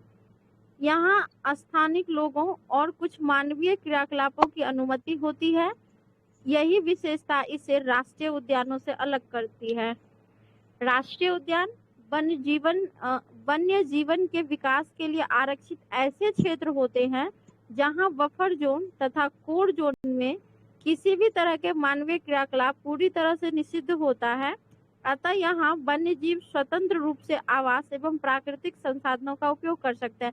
लेकिन अभयारण्य में सर मानवीय क्रियाकलाप की अनुमति होती है और राष्ट्रीय उद्यान में मानवीय क्रियाकलाप पूरी तरह से निषिद्ध होता है, मतलब नहीं हो सकता, किसी भी तरह का कोई मानवीय क्रियाकलाप नहीं हो सकता, है ना? ठीक है, यही अंतर है। हाँ, फिर है मतलब अभ्यारण्य में मतलब क्या था, मानवीय क्रियाकलाप इसमें होता है, ठीक है, अनुमति होती है, अभ्यारण्य में होता है, ठीक है, लेकिन राष्ट्रीय उद्यान में नहीं होता है। राष्ट्रीय उद्यान में नहीं होता है और उसमें शिकार करना और पकड़ना मना है। और राष्ट्रीय उद्यान में शिकार करना पकड़ना सभी जगह मना होगा, ठीक है। हाँ। शिकार करना पकड़ना मतलब क्रियाकलाप, मतलब आप जा सकते हैं, ठीक है, मतलब पत्ता वगैरह गिरे हुए जा चीजों को, सकते लकड़ी हैं, देख वगैरह जो सकते हैं, दूर से। वो कर सकते हैं, ठीक है, वो भी जीवित चीजों का आप हानि नहीं पहुंचा सकते, लेकिन वो कर सकते हैं, ठीक है। लेकिन आवास राष्ट्रीय कंट्री उद्यान सब। में राष्ट्रीय उद्यान में है कि पूर्णतः जो वहाँ जीव रहेंगे वही उस चीज का उपभोग करेंगे, मानवीय क्रियाकलाप बिल्कुल भी वहाँ पे निषिद्ध होगा, नहीं होगा। वन्य जीवन, अब तीसरा है वन्य जीवन, पौधों और जंतु संसाधनों तथा उस क्षेत्र के आदिवासियों के पारंपरिक ढंग से जीवन यापन हेतु विशाल संरक्षित क्षेत्र जैव मंडल आरक्षित क्षेत्र कहलाते हैं। ये इतने बड़े होते हैं कि इनके अंदर एक से अधिक राष्ट्रीय उद्यान तथा अभयारण्य आ सकते हैं। ऐसे आरक्षित क्षेत्र जैव विविधता के संरक्षण के उद्देश्य से बनाए जाते हैं। यह उस क्षेत्र की संस्कृति को बनाए रखने में भी सहायक होते हैं। जैव विविधता का अर्थ किसी क्षेत्र विशेष में पाए जाने वाले सभी पौधे, जंतुओं और सूक्ष्म जीवों के विभिन्न प्रजातियों से। कोई जैव मंडल आरक्षित क्षेत्र का एग्जाम्पल बताइएगा कोई? बहुत सारा, नीलगिरी हो गया, जब मंडल आरक्षित क्षेत्र सबसे पहला वही है। हाँ, नीलगिरी 1986 ओ सर, फर्स्ट जैव मंडल आरक्षित क्षेत्र है नीलगिरी। बिल्कुल, हाँ। देखिए, है क्या? भरतपुर अभयारण्य, एक मिनट, भरतपुर अभयारण्य, काजीरंगा राष्ट्रीय उद्यान, कहाँ होगा काजीरंगा? तो असम में ना। अब भरतपुर कहाँ है? भरतपुर कहाँ है? भरतपुर राजस्थान। हाँ, लोकचाऊ वन्य जंतु अभयारण्य, ये कहाँ है? लोकचाऊ अंडमान में। तथा ग्रेट निकोबार बायोस्फीयर रिजर्व। लोकचाऊ अंडमान में है क्या? कि नॉर्थ ईस्ट में आप है? ही, हमको नहीं पता है। लोग चाहो मैं चेक लोग, करता हूँ, आगे आप पढ़ाओ। ठीक। ग्रेट निकोबार बायोस्फीयर रिजर्व, बृहद निकोबार जैवमंडल संरक्षित क्षेत्र इत्यादि संरक्षित क्षेत्रों में कुछ प्रमुख उदाहरण हैं। ऐसे मणिपुर में लोग गलत है। चाहो, ठीक है, मणिपुर में है। कहाँ पे है? मणिपुर में। अच्छा, हाँ। ऐसे संरक्षणों के प्रयासों के अंतर्गत ही भारत वन संरक्षण अधिनियम तथा प्रोजेक्ट कब आया था टाइगर भारत भी वन संरक्षण अधिनियम? कब आया था? 1980। नहीं, गलत। 86। वन्य जीव 86। पशु वाला भी था। 1972 में। वन्य जीव संरक्षण अधिनियम 1986 ही होना चाहिए। प्रोजेक्ट टाइगर तो 1973 में आया था। कब आया था बताइए तो। Project tiger 1970। वन्य जीव संरक्षण पूछा हूँ, कब आया? 1986। नहीं, एक आदमी का सही आया था 1972, ठीक है। वन्य जीव संरक्षण, पर्यावरण वाला 86 में है, ठीक है। पर्यावरण वन्य वाला, जीव हाँ, वाला पर्यावरण 72 में है, वाला। ठीक है, ध्यान में रखिएगा। यहाँ पे कॉमन सेंस लगाइए ना। प्रोजेक्ट टाइगर की बात है 1973 में आया था। एलिफेंट वाली कब आई थी? एलिफेंट वाली एलिफेंट 1992 में। 1992 में। सब गोल। अब इसी का 30 साल पूरा है, इसका 50 साल पूरा, इतना भी याद नहीं है क्या? इसका तो 50 साल हुआ है प्रोजेक्ट हाँ, तो टाइगर। प्रोजेक्ट वाला और उसका असम में जो क्या करने गई थी हमारी महामहिम जी, 30 साल पूरा था तब तो गई थी ना। असम के काजीरंगा में नहीं गई थी? हाँ। ये तो मोदी जी फिर यहाँ पे मदुरई में की, मदुरई में मदुरई ना? में, फिर बांदीपुर टाइगर अभ्यारण्य में गए थे। कर्नाटक में चुनाव था, मोदी जी सोचे दोनों काम निपटा लेते हैं, चुनाव का प्रचार हो जाएगा। नहीं, कुछ एम से नाम है इसीलिए मदुरई बोल दिए। मदुरई में कुछ नहीं हुआ था, ठीक है। मधुमलाई है जो हाथियों के लिए प्रसिद्ध क्षेत्र है, ठीक है। नहीं, अच्छा छोड़िए। चलिए 4 नंबर प्रश्न पढ़िए। पंचमढ़ी जैव मंडल आरक्षित क्षेत्र के संदर्भ, पंचमढ़ी देखते हैं। इसके अंतर्गत पेंच नामक एक राष्ट्रीय उद्यान तथा बोरी एवं पंचमढ़ी नामक 2 वन्यजीव अभयारण्य आते हैं। पेंच जो है 2 राज्यों में, कौन कौन 2 राज्यों में है? महाराष्ट्र, एमपी। महाराष्ट्र और मध्य प्रदेश। महाराष्ट्र, ठीक है। पंचमढ़ी राष्ट्रीय अभ्यारण्य से ना वो निकलती है, नर्मदा नदी भ्रंश घाटी यहीं पे पास में पड़ता है। अच्छा, अधिकांश भाग किस में आएगा पेंच का? क्या? अधिकांश भाग पेंच का एमपी में ही आएगा। अच्छा, हाँ, महाराष्ट्र में थोड़ा सा ही है। थोड़ा सा उसके आता है, ठीक है। उसके बाद एक बोरी भी याद रखिएगा, बोरी एमपी हो जाएगा। बोरी वन्यजीव अभयारण्य एमपी। बीसन भारतीय विशाल गिलहरी तथा उड़ने वाली गिलहरी इस क्षेत्र के स्थानिक प्राणी हैं। बीसन एक कोई पक्षी होगा। इसको एंडेमिक फौना बोलते हैं। क्या बोलेंगे उसको? फौना बोलेंगे, क्योंकि इस क्षेत्र का मतलब विशेष है, ठीक है। हाँ, तो स्थानीय होगा तो फौना ऑटोमेटिक हो जाएगा, ठीक है। इसमें कोई दो राय नहीं है, ठीक है। नेक्स्ट। इस क्षेत्र में चट्टानों में आवास और शैल चित्रकला के रूप में मानव गतिविधियों के प्राकृतिक साक्ष्य मिलते हैं। ये पंचमढ़ी, मध्य प्रदेश में तो मिला है। मध्य प्रदेश के कहाँ पे मिलता है? जहाँ पे मानव भीमबेटका में मिलता है, लेकिन वो जिला रायसीना है, ठीक है। पंचमढ़ी उसका जिला रायसीना। क्या लिया? सारा सही लिया है क्या? बी आंसर लिया है, मतलब 2 और 3 लिया है, ठीक है। नहीं, पहला वाला गलत दिया है। इसके अंतर्गत पेंच नामक एक राष्ट्रीय उद्यान तथा बोरी एवं पंचमढ़ी नामक 2 वन्यजीव अभ्यारण्य है। पंचमढ़ी वन्यजीव, ये पंचमढ़ी वन्यजीव अभ्यारण्य साथ नहीं है। इसका पढ़िए तो जरा, क्या है इसका, पढ़िए इसको। कथन एक गलत है, क्योंकि पंचमढ़ी जैवमंडल आरक्षित क्षेत्र में सतपुरा नामक एक सतपुरा के पर्वत वाला कहानी घने जंगल में, ठीक है। कहानी धूपगढ़ी के उसमें एक राष्ट्रीय उद्यान तथा बोरी एवं पंचमढ़ी नामक 2 वन्य, मतलब पेंच इसमें नहीं आता है। पेंच इसमें नहीं आता है, ठीक है, नहीं आता। बोरी और पंचमढ़ी, बोरी और मतलब क्या आएगा? सतपुरा आएगा, ठीक है। सतपुरा राष्ट्रीय उद्यान भारत का प्रथम आरक्षित वन्य है जहां पर सर्वोत्तम किस्म के टीक या सागौन मिलते हैं। सागौन। बीसन भारतीय विशाल गिलहरी तथा उड़ने वाली गिलहरी इस क्षेत्र के स्थानिक प्राणी वही एवं साल और जंगली आम के पेड़ इस क्षेत्र के स्थानिक वनस्पतियां हैं। साल, सागौन, आम, जामुन, सिल्वर फर्न, अर्जुन इत्यादि यहाँ के वनस्पति तथा चिंकारा, नीलगाय, वर्किंग हिरन, चीतल, तेंदुआ, जंगली कुत्ता, भेड़िया इत्यादि यहाँ के बार्किंग प्राणी हिरन जाति मतलब भौंकने वाली हिरन, ठीक है, भौंकने वाली हिरन भी आपको यहाँ पे मिलती है, ठीक है। नेक्स्ट चिंकारा क्या तो जूनियर जी में था, चिंकारा। चिंकारा, पंच चिंकारा का कौन, चिंकारा का शिकार मतलब ये किया था, क्या नाम है इसका, सलमान खान, ठीक है। जूनियर जी में ना तो सर चिंकारा। पंचमढ़ी जैव मंडल संरक्षित क्षेत्र तथा राष्ट्रीय उद्यान से चट्टानों में आवास और उन पर शैल चित्रकला के रूप में मानव गतिविधियों के प्रागैतिहासिक प्रागैतिहासिक साक्ष्य मिल रहे थे, भीमबेटका से भी तो ये तो सही प्रागैतिहासिक है साक्ष्य मिल रहे, ठीक है। भीमबेटका। हाँ, बीपीएससी का फेवरेट क्वेश्चन, ठीक है, 5 नंबर। ये चैप्टर लगता है हमें। रेड डाटा बुक के संदर्भ में निम्नलिखित कथनों में से कौन सा कथन सही है? रेड डाटा बुक यह एक पुस्तक है जिसमें सभी विशेष स्थानिक स्पीसीज का रिकॉर्ड रखा जाता है। यह वह पुस्तक है जिसमें जैव मंडल आरक्षित क्षेत्रों का रिकॉर्ड रखा जाता है। यह वह पुस्तक है जिसमें सभी संकटग्रस्त, यही होगा संकट, रेड डाटा बुक में संकटग्रस्त प्रजाति आती है, संकटग्रस्त प्रजातियों का रिकॉर्ड रखा जाता है। सी फीट एंड स्पाइसेस क्या आएगा, फीट एंड स्पाइसेस, ठीक है, ध्यान में रखिएगा, हाँ, ठीक है। संकटग्रस्त देखिए भले ही आपने चैप्टर नहीं पढ़ा, लेकिन आप सारे सोल्यूशन पढ़ रहे हो तो समझिए चैप्टर का कम से कम 80% चीजों को आप कवर कर रहे हो, ठीक है, इसमें कोई दो राय नहीं है, ठीक है। चलिए पढ़िए इसका। कथन 3 सही है, परंतु 1 और 2 गलत है, क्योंकि रेड डाटा पुस्तक वह पुस्तक है जिसमें सभी संकटग्रस्त प्रजातियों का रिकॉर्ड रखा जाता है। पौधे, जंतु और अन्य प्रजातियों के लिए अलग अलग रेड डाटा पुस्तक, रेड डाटा बुक है, बिल्कुल, तीनों का अलग अलग। कुछ संकटग्रस्त वन्य जीव हमारे वन प्राणी अभयारण्यों में सुरक्षित एवं संरक्षित हैं। संरक्षित क्षेत्रों से बड़े व छोटे दोनों प्रकार के जंतुओं का संरक्षण किया जाता है, क्योंकि परितंत्र में उनके योगदान को अनदेखी नहीं किया जा सकता। बड़े जंतुओं की अपेक्षा छोटे प्राणियों के विलुप्त होने की संभावना कहीं अधिक होती है। छोटा जल्दी संकटग्रस्त।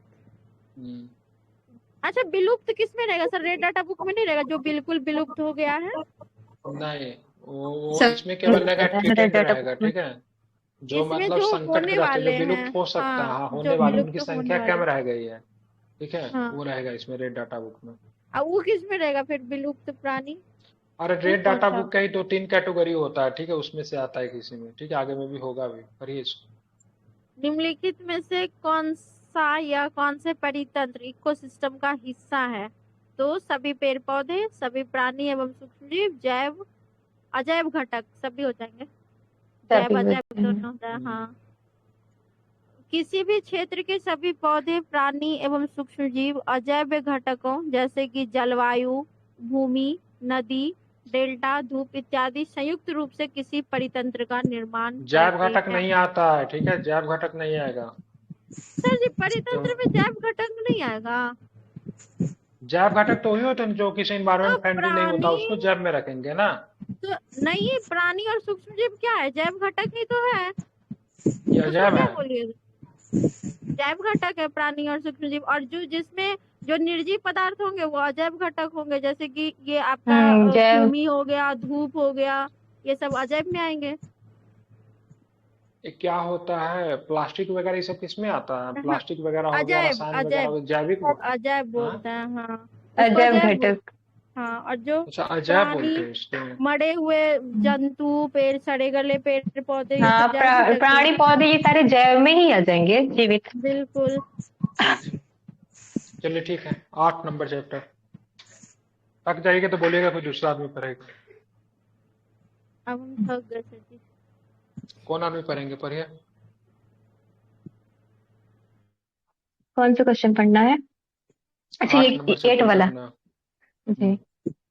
तो क्वेश्चन है, कोशिका के संदर्भ में निम्नलिखित कथनों पर विचार कीजिए। पहला है, चैप्टर का नाम बताइए, चैप्टर का नाम क्या है? कोशिका संरचना एवं प्रकार्य, कोशिका संरचना एवं प्रकार्य।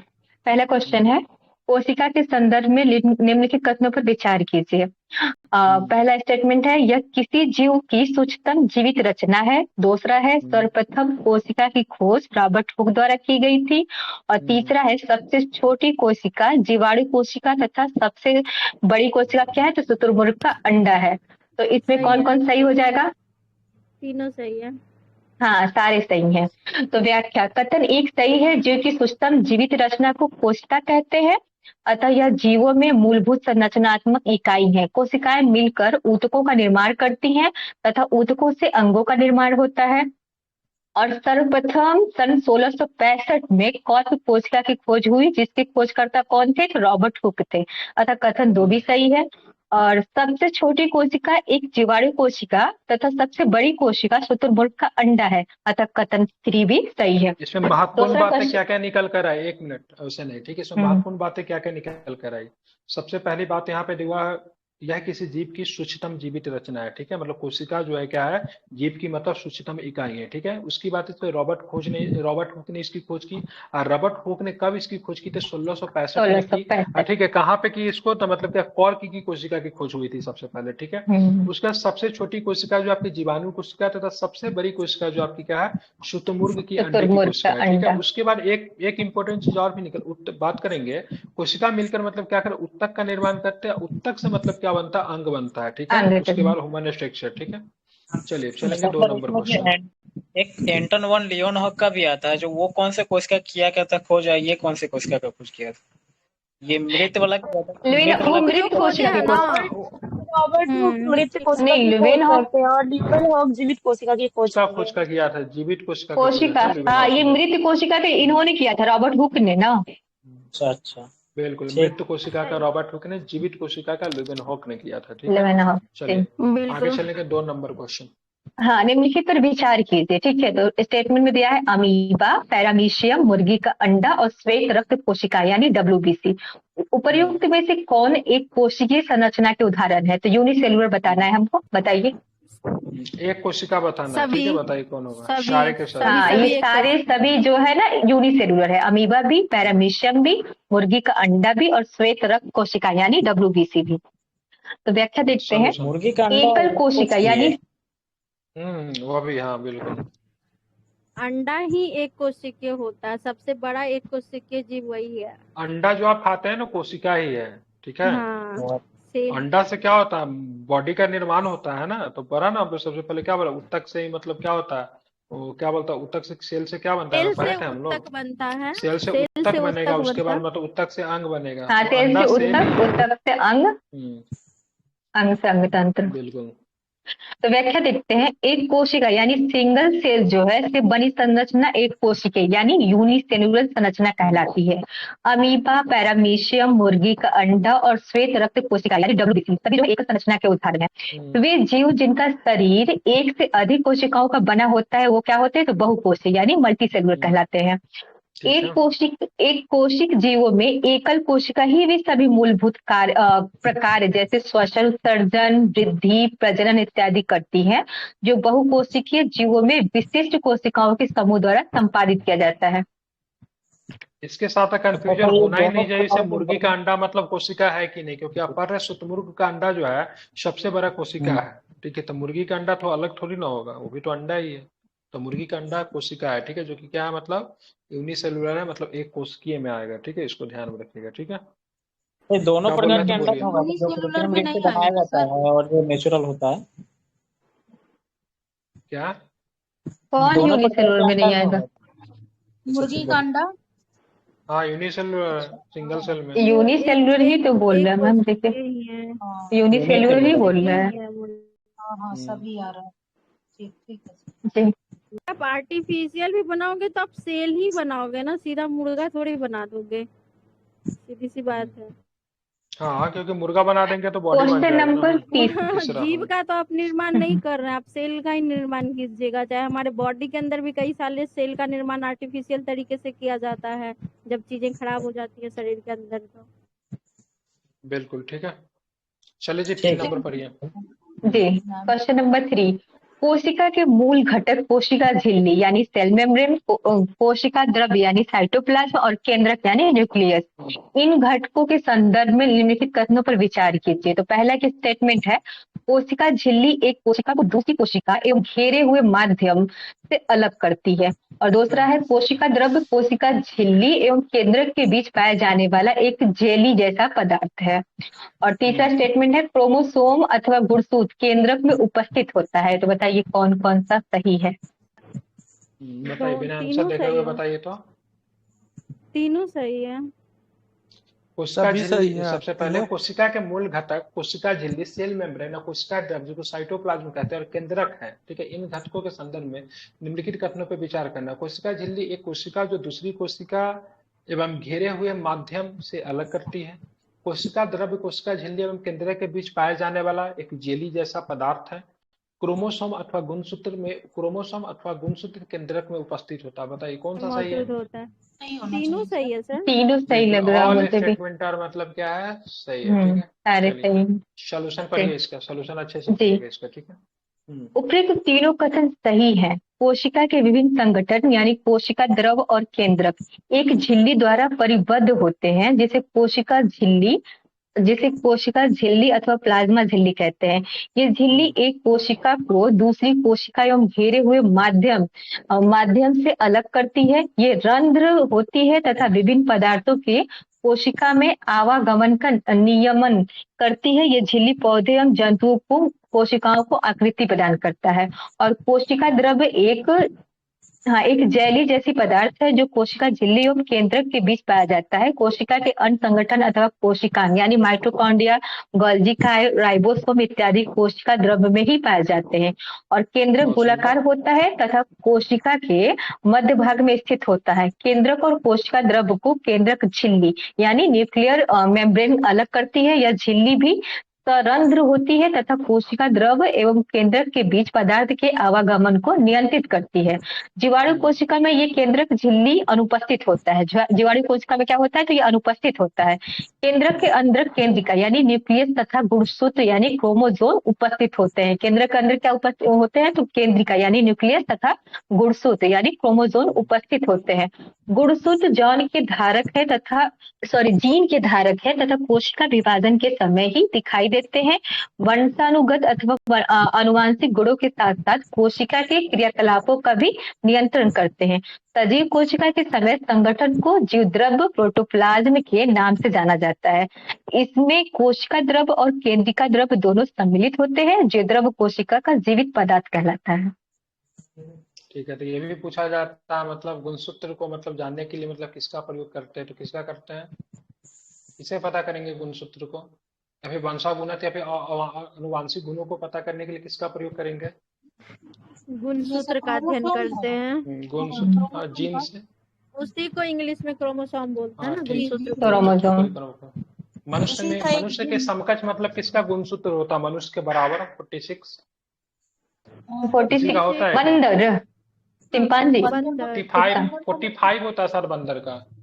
चिंपांजी का 48 होता है। चिंपांजी, हाँ चिंपांजी का 48 से 43 होता है। 48 होता है सर चिंपांजी का। तो ठीक है, मनुष्य मनुष्य के समकक्ष समकक्ष वही माना जाता है। 46 नहीं होता सर, 48 ही होता चिंपांजी का, मनुष्य का समकक्ष माना जाता है। चलिए आगे चले, प्रोकैरियोटिक सेल के बारे में दिया जी। हुआ। प्रोकैरियोटिक सेल के संदर्भ में निम्नलिखित कथनों पर विचार कीजिए। पहला है, इसमें केंद्रक झिल्ली अनुपस्थित होती है।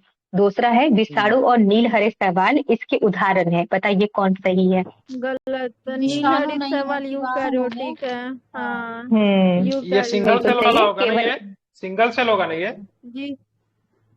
कौन सा सर? हाँ, विषाणु और नील हरे शैवाल। नहीं इसमें ये होता है ना सर, सेल ये वो पूरी तो तरीके से सिंगल सेल और यूनिक। हाँ, ये दूसरा है प्रोकैरियोटिक यूकैरियोटिक, ये पूरी उसके तरह से कोशिकाएं विकसित हाँ, पे नहीं होता है। डिपेंड करता है। हाँ, प्रोकैरियोटिक हाँ, सेल ये पूरी तरीके से कोशिकाओं के विकसित आधार नहीं पे। होता है और ठीक है, यूकैरियोटिक पढ़िए विकसित इसको। होता है। जी। कथन एक सही है। ऐसी कोशिकाएं जिनमें सुसंगठित केंद्रक नहीं होता अर्थात केंद्रक झिल्ली अनुपस्थित होती है वो प्रोकैरियोटिक कोशिका कहलाती है। तो जिसमें मतलब जो केंद्रक नहीं होता अर्थात केंद्रक झिल्ली अनुपस्थित होती है वो क्या कहलाता है? तो प्रोकैरियोटिक कोशिका कहलाती है। इसके विपरीत जिनमें सुसंगठित केंद्रक जो है पाया जाता है वो क्या होता है? तो यूकैरियोटिक कोशिका कहलाती है। प्रोकैरियोटिक कोशिका वाले जीव प्रोकैरियोटिक कहलाते हैं। जीवाणु और नीले हरे शैवाल इसके उदाहरण है। विषाणु ना तो प्रोकैरियोटिक कोशिका है और ना ही यूकैरियोटिक कोशिका है। दोनों के बीच कथन की जो दो कड़ी गल है। है। हाँ, विषाणु क्या होता है? दोनों बीच की कड़ी। कड़ी होती है ना, ये ना तो यूकैरियोटिक हो ना तो प्रोकैरियोटिक है। कोशिकाओं वाले जीव यूकैरियोटिक कहलाते हैं। प्याज तथा मानव की कोशिकाएं इसके उदाहरण हैं। तो यूकैरियोटिक कोशिकाएं वाले जीव क्या कहलाते? कहाँ गया? यूकैरियोटिक कोशिकाएं वाले जीव यूकैरियोटिक वायरस कहलाते में हैं। तो सेल ही नहीं पाया जाता है, वायरस में इसमें सेल ही नहीं पाया जाता है, तो हाँ, तो प्रोकैरियोटिक और यूकैरियोटिक होने का हाँ, सवाल ही इसीलिए तो नहीं उसको है। कहता है ना हाँ मैम कि सजीव और निर्जीव के बीच की कड़ी होती है, यानी बीच वाला वो पोर्शन होता है। ठीक है, वो ना हाँ प्रोकैरियोटिक में आया ना यूकैरियोटिक में आया, यानी उसमें सेल यूकैरियोटिक है ही में नहीं। हाँ, उसमें सेल पाया जी, ही वो तो नहीं जिस जाता पे है जाएगा वायरस में। उसके ऊपर वो बीच होगा। जी मैम। और यूकैरियोटिक तो सभी आ गए, सभी सेल यूकैरियोटिक में आ जाएंगे। हाँ, जितने भी सेल वाले हैं हाँ, सभी यूकैरियोटिक हो जाएंगे, जो विकसित है सुसंगठित सेल वाले हाँ, जितने भी मानव हो जो हाँ, भी सारे के सारे जो यूकैरियोटिक में आ जाएंगे जितने भी सेल वाले हैं, ठीक है। हालांकि जी जीवाणु जी जैसे दोनों का विषाणु दोनों के बीच में आएगा, ना तो यूकैरियोटिक है ना तो यूकैरियोटिक है, क्या है ना। जी ठीक जी है, ठीक है। 5 नंबर। जी। पांचवा क्वेश्चन है, पादप और जंतु कोशिकाएं एक दूसरे से भिन्नता रखती हैं। इस भिन्नता के संदर्भ में निम्नलिखित तथ्यों पर विचार कीजिए। तो पहला स्टेटमेंट है, जंतु कोशिकाओं में पादप कोशिका से इतर कोशिका भित्ति नामक अतिरिक्त आवरण होता है। दूसरा है प्लास्टिड नामक प्लास्टिड नामक रंगीन संरचनाएं केवल पादप कोशिकाएं में ही पाई जाती है। और तीसरा क्या है, तो जंतु कोशिका में अनेक छोटी छोटी रिक्तिकाएं होती हैं, जबकि पादप कोशिका में एक बड़ी केंद्रिका रिक्तिका होती है। तो बताइए इसमें से कौन सही है। पहला वाला गलत है, कोशिका हाँ। भित्ति जंतु वाला में नहीं पाया जाएगा, सिर्फ पादप हम्म। कोशिका में होता है कोशिका वाला में। भित्ति। जी पहला वाला सर, जी मैम। हाँ, पहला वाला पादप कोशिका में सेल पाया जाएगा, जबकि जंतु कोशिका में नहीं काइटिन किस पाया में पाया जाता है? काइटिन पादप कोशिका में ना, काइटिन का काइटिन कोशिका पादप भित्ति में में। नहीं हाँ। नहीं नहीं नहीं नहीं, सेल्यूलोज कवक की बनी हुई कवक की कवक में पाया कोशिका। जाता है। हाँ हाँ, कवक की कोशिका भी काइटिन से बनी होती है। हाँ, बाहरी तो संरचना अब काइटिन कवक से को बनी किस होती में है। आप रखेंगे? जंतु में रखेंगे या फिर प्लांट्स में रखेंगे कवक को? उसका अलग ही कवक को इसमें से जमीन किसी पर कवक को इसमें जी, किसी वो में नहीं। सूक्ष्म जीव है ना, का वो प्लांट फंगी। है ना जंतु है, फंगी ना। सूक्ष्म जीव। क्योंकि फोटोसिंथेसिस का प्रोसेस करता है, वो करता है ना हाँ फोटोसिंथेसिस वो का हाँ। प्रोसेस। सर जी, हाँ, वो नहीं सर, जीव नहीं है करेगा। जो कि कवक नहीं स्वपोषी करता है, नहीं शैवाल नहीं करता है ना नहीं करता ना वो। फोटोसिंथेसिस। कर, हाँ, सॉरी करता सॉरी, है वो मैम। हरा करता है, शैवाल शैवाल लाइकेन करता है, लाइकेन शैवाल जो करता है, सॉरी हाँ, शैवाल शैवाल करता है। करता है, लाइक सॉरी शैवाल करता है। लाइकेन करता है, तो लाइकेन जो लाइकेन दोनों का बनता है मिश्रण है। ना, सुनिए ना, हम्म। लाइकेन जो बनता है ना, शैवाल और कवक से मिल के बनता है। शैवाल उसको जी, सहजीवी है। फोटोसिंथेसिस करेगा, खाना जी। पानी देगा। हाँ, कवक उसको रहने के लिए घर देता है, दोनों एक दूसरे घर का देता हेल्प करता है। ठीक जी है, सर। सिम्बायोटिक प्रोसेस बोलते हैं ना उसको। हाँ हाँ हाँ, सिम्बायोटिक, चलिए बिल्कुल चलिए, इसके सहजीविता। सोल्यूशन पढ़िए। हाँ, सहजीविता इसके हाँ, सोल्यूशन तो पढ़िए। कथन एक गलत है, क्योंकि जंतु कोशिका में कोशिका भित्ति अनुपस्थित होती है और कोशिका भित्ति पादप कोशिका में कोशिका झिल्ली के अतिरिक्त एक अन्य आवरण के रूप में उपस्थित होती है। यह पादप कोशिका को आकार एवं दृढ़ता प्रस्तुत करती है। जीवाणु कोशिका जीवाणु कोशिका में भी क्या पाई जाती है, तो कोशिका भित्ति पाई कोशिका जाती है। भित्ति पाई जाती है, हाँ। हाँ, कथन 2 सही है।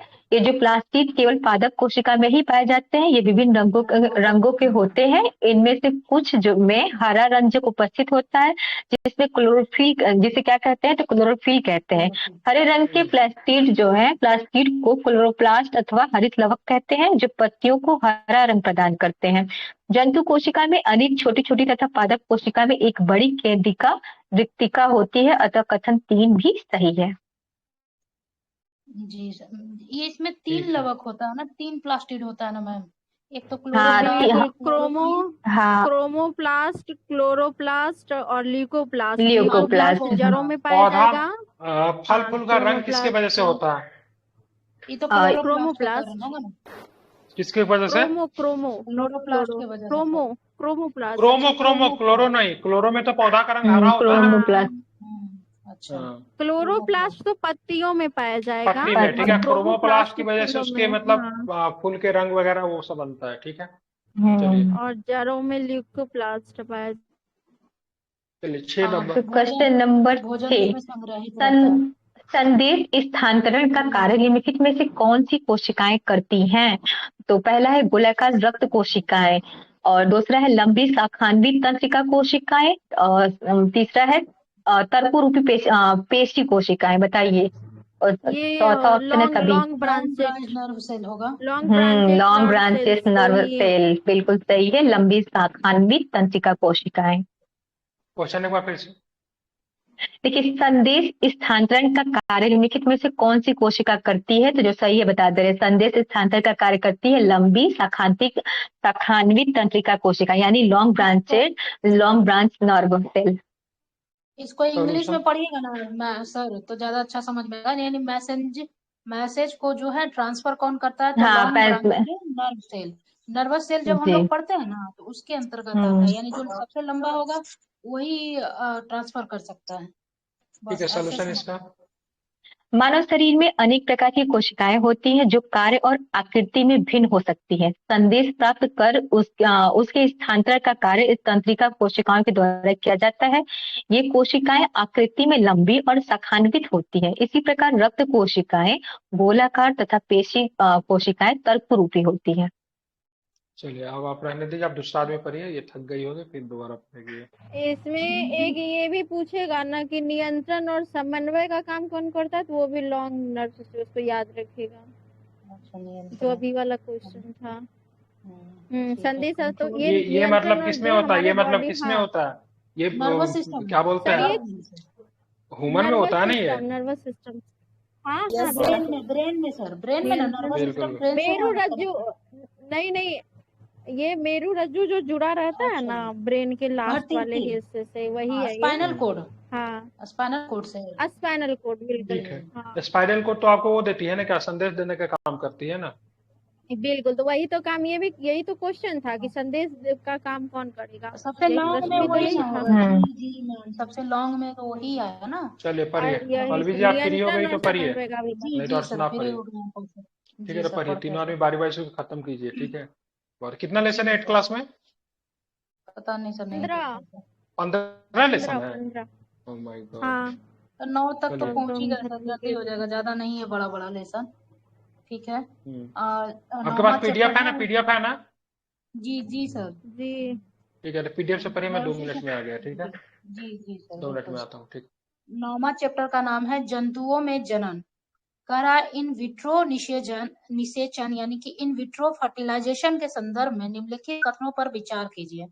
पहला कह रहा है, इस तकनीक से निषेचन होने पर युग्मनज यानी जायगोट को लगभग 1 सप्ताह तक विकसित करने के बाद माता के गर्भाशय में स्थापित किया जाता है। दूसरा कह रहा है, इस तकनीक द्वारा जन्मे शिशु को परख नली शिशु यानी टेस्ट ट्यूब बेबी कहते हैं, क्योंकि शिशु का विकास परख नली में होता है। मेरे ख्याल से दूसरा सही है। नहीं, परख नली में विकास नहीं होता ना, दूसरा क्योंकि उससे गलत तो है। डाल देता। हाँ, सिर्फ पहला सही है। हाँ, जी मैम। परख हाँ, क्योंकि विकास 1 तो सप्ताह माता तक के गर्भ में ही जायगोट होगा, बनने तक। सिर्फ उसमें। उसके बाद उसको फर्टिलाइजेशन कर दिया जाता है ओवरी में, है ना मैम? फर्टिलाइजेशन फिलिपिन हो ट्यूब जाए। में ना, फिलिपिन ट्यूब में। हाँ, फिलिपियन ट्यूब में। जी, फिलिपियन ट्यूब में डाल दिया जाता है। पढ़िए ना, व्याख्या पढ़िए तो क्लियर हो जाएगा जी क्या जी, करना। इसका व्याख्या है, शरीर से बाहर कृत्रिम निषेचन इन विट्रो निषेचन कहलाता है।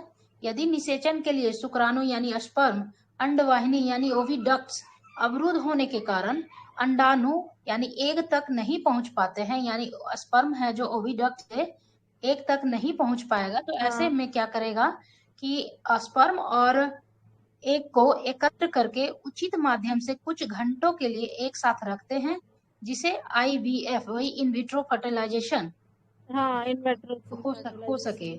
ठीक है, एक उचित तापमान पे रखा जाता है, जो टेम्परेचर आपको इंटरनल होता है ना, वही टेम्परेचर बाहर में हाँ रखा हाँ, जाता है। बॉडी हाँ, के बॉडी जितना टेम्परेचर। टेम्परेचर चाहिए जी जी मैम। निर्माण के लिए उतना ही टेम्परेचर। हाँ, ये कह रहा है, अगर निषेचन हो जाता है तो जायगोट को लगभग 1 सप्ताह तक विकसित किया जाता है, जिसके पश्चात उसे माता के गर्भाशय में स्थापित किया जाता है। इसलिए एक कथन एक सही हो गया, 1 सप्ताह तक बाहर विकसित करेंगे। दूसरा कह रहा है, माता के गर्भाशय यानी माता के यूट्रस से पूर्ण विकसित होने के बाद शिशु का जन्म सामान्य शिशु की तरह ही होता है। इस तकनीक द्वारा जन्मे शिशु को परखनली शिशु कहते हैं। यह एक मिथ्या नाम है, क्योंकि शिशु का विकास परखनली में नहीं होता है। टेस्ट ट्यूब बेबी का विकास परखनली में नहीं होगा, बल्कि माता प्रथम के गर्भ प्रकनली में ही शिशु कौन था? प्रणाली में विकास ये होता है लेकिन आस्था कृत्रिम रूप से होता है, ठीक है। आस्था आस्था नाम था ना आस्था सर? नाम इंडिया था का क्या थोड़ी ना सर? पूछ रहा हूँ, आस्था ओवरऑल पार्ट 1986 में कौन बना था, क्या नाम था उसका, क्या नाम था उसका? लुई ये लुई वाला तो थोड़ी लुई था क्या? लोरी अब नहीं शायद याद है। शायद सर, कंफर्म नहीं याद आ रहा। आस्था तो भारत की थी। हाँ आस्था तो भारत की है। जी सर, अभी तो याद नहीं आ रहा पढ़िए ma'am next question. Next question, second question है, जनन का पहला चरण निषेचन यानी फर्टिलाइजेशन कहलाता है। जंतुओं में निषेचन के संदर्भ में निम्नलिखित कथनों पर विचार कीजिए। पहला कह रहा है शुक्राणु और अंडाणु यानी कि स्पर्म एंड एग का संलयन निषेचन कहलाता है। दूसरा कह रहा है सभी ओविपोरस जंतुओं में निषेचन मादा के शरीर के बाहर होता है। ये गलत शरीर के है, बाहर शरीर कैसे के होगा? अंदर शरीर होता के है ना। अंदर नहीं होगा हाँ जी। गलत है। बाहर होगा तो दिक्कत हो जाएगी, ठीक है। पहला हाँ, सही था वो। पहला सही है, केवल पहला ही सही है। निषेचन वही होता है, स्पर्म और एग का जब मिलना होगा तो उसका हो जाएगा आपको फर्टिलाइजेशन।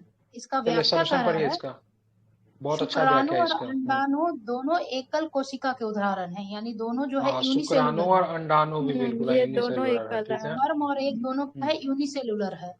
इनका संलयन क्या कहलाता है? फर्टिलाइजेशन कहलाता है, जिसके परिणाम स्वरूप जाइगोट का निर्माण होता है। और जाइगोट लगातार विभाजित होकर कोशिकाओं के गोले में बदलता है। तत्पश्चात कोशिकाएं समूहीकृत होकर विभिन्न टिश्यूज में और अंगों में परिवर्धित हो जाती हैं। परिवर्तित हो जाए, ये ठीक है। विकसित संरचना इम्ब्रियो कहलाती है, यानी भ्रूण कहलाती है। इम्ब्रियो गर्भाशय की दीवार में रोपित होकर, यानी वही एक मिनट, भ्रूण का विकास कहाँ होगा? फिलोपियन ट्यूब में ना, फिलिपिन ट्यूब में। यूट्रस में।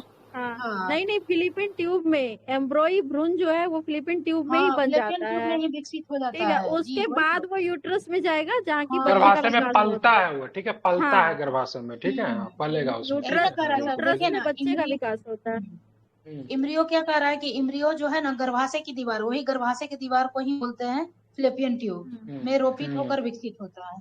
इस विकास काल में भ्रूण यानी इम्ब्रियो की वह अवस्था जिसमें सभी शारीरिक भागों की पहचान हो सके फीटस कहलाता है। इम्ब्रियो के बाद वो फीटस में बदल जाता है, जिसमें कि उसका आकार लेना शुरू हो जाता है सर, आँख नाक कान ये सब का ना बनना शुरू हो जाता है उसको। अब बिल्कुल ये बताए, जो जंतु जो सीधे शिशु को जन्म देते हैं? हाँ, जरायुज यानी विपोरस कहलाते हैं जंतु, तथा जो अंडे देते हैं वो अंडा परजक यानी ओविपोरस। विविपोरस हुआ जो सीधे बच्चा को जन्म दिया, जैसे जैसे मानव होगी तो क्या हो गया विविपोरस में ना सर, और जो हाँ, अंडा देगा वो पक्षी उच्छी जो हो जाएगा वो ओविपोरस में हो जाएगा। रेप्टाइल्स भी आता है इसमें, रेप्टाइल भी आ जाएगा जी सर। तो दूसरा क्या कर रहा था ना कि सभी ओविपोरस जंतुओं में निषेचन मादा के शरीर के बाहर होता है, तो इसका ही कह रहा है दूसरा में कि दूसरा गलत हो गया, क्योंकि कुछ ओविपोरस जंतु में निषेचन शरीर के बाहर तो कुछ में शरीर के अंदर भी होता है, यानी पूरी तरीके से ओविपोरस में नहीं कह सकते हैं ना कि निषेचन शरीर के अंदर ही होता होगा या बाहर ही होता, क्योंकि मेंढक बाहर ही जो है ना वो हमेशा शरीर के बाहर उनका अंडा बनता है, एक पॉकेट जैसा होता है उसका यूज करता है मेंढक। पता नहीं था मैं। अब जैसे कंगारू का है ना कि पूरी तरीके से विकसित नहीं होता है बच्चा, लेकिन वो पॉकेट में उसका रह करके धीरे धीरे फिर पूर्णतः विकसित होता है, जन्म देने के बाद विकसित जी मैम। मुर्गी में निषेचन आंतरिक निषेचन का उदाहरण है। अनेक जंतु जैसे मेढक, टोड, मछली, स्टारफिश इत्यादि में निषेचन मादा जंतु के शरीर के बाहर होता है। सही बोले मैम। इसमें याद रखने वाली चीज है कि मछली, मेढक, टोड और स्टारफिश शरीर के बाहर निषेचन होता है। जलीय जंतु में, हाँ कह सकते हैं सर। इन जंतुओं में निषेचन जल में होता है। अच्छा, मादा जैसे ही अंडे देती है नर उस पर शुक्राणु छोड़ देता है। प्रत्येक शुक्राणु अपनी लंबी पूंछ की सहायता से जल में इधर उधर तैरते हैं। शुक्राणु अंड कोशिका के संपर्क में आते हैं, जिसके फलस्वरूप निषेचन होता है। इस प्रकार का निषेचन जिसमें नर एवं मादा युग्मक का संलयन मादा के शरीर के बाहर होता है, उसे बाह्य निषेचन यानी एक्सटर्नल फर्टिलाइजेशन कहलाता है। फर्टिलाइजेशन कहते हैं क्योंकि बाहर होता है इसलिए, ठीक है। समझ गए। तीसरा नंबर है सजीवों में जन्म और विकास के संदर्भ में निम्नलिखित युग्मों पर विचार करें। मुकुलन यानी बर्डिंग अमीबा की जनन प्रक्रिया है। द्विखंडन यानी बाइनरी फिजन हाइड्रा की जनन प्रक्रिया है। कायांतरण यानी मेटामॉर्फिस लार्वा का कुछ उग्र परिवर्तनों द्वारा वयस्क जंतु में बदलना। तो कह रहा मुकुलन है गलत केवल है, इसमें अमीबा मुकुलन नहीं करेगा, अमीबा उल्टा कर विखंडन दिया करता है। है। हाँ, हाँ अमीबा उल्टा कर विखंडन दिया करता है। है।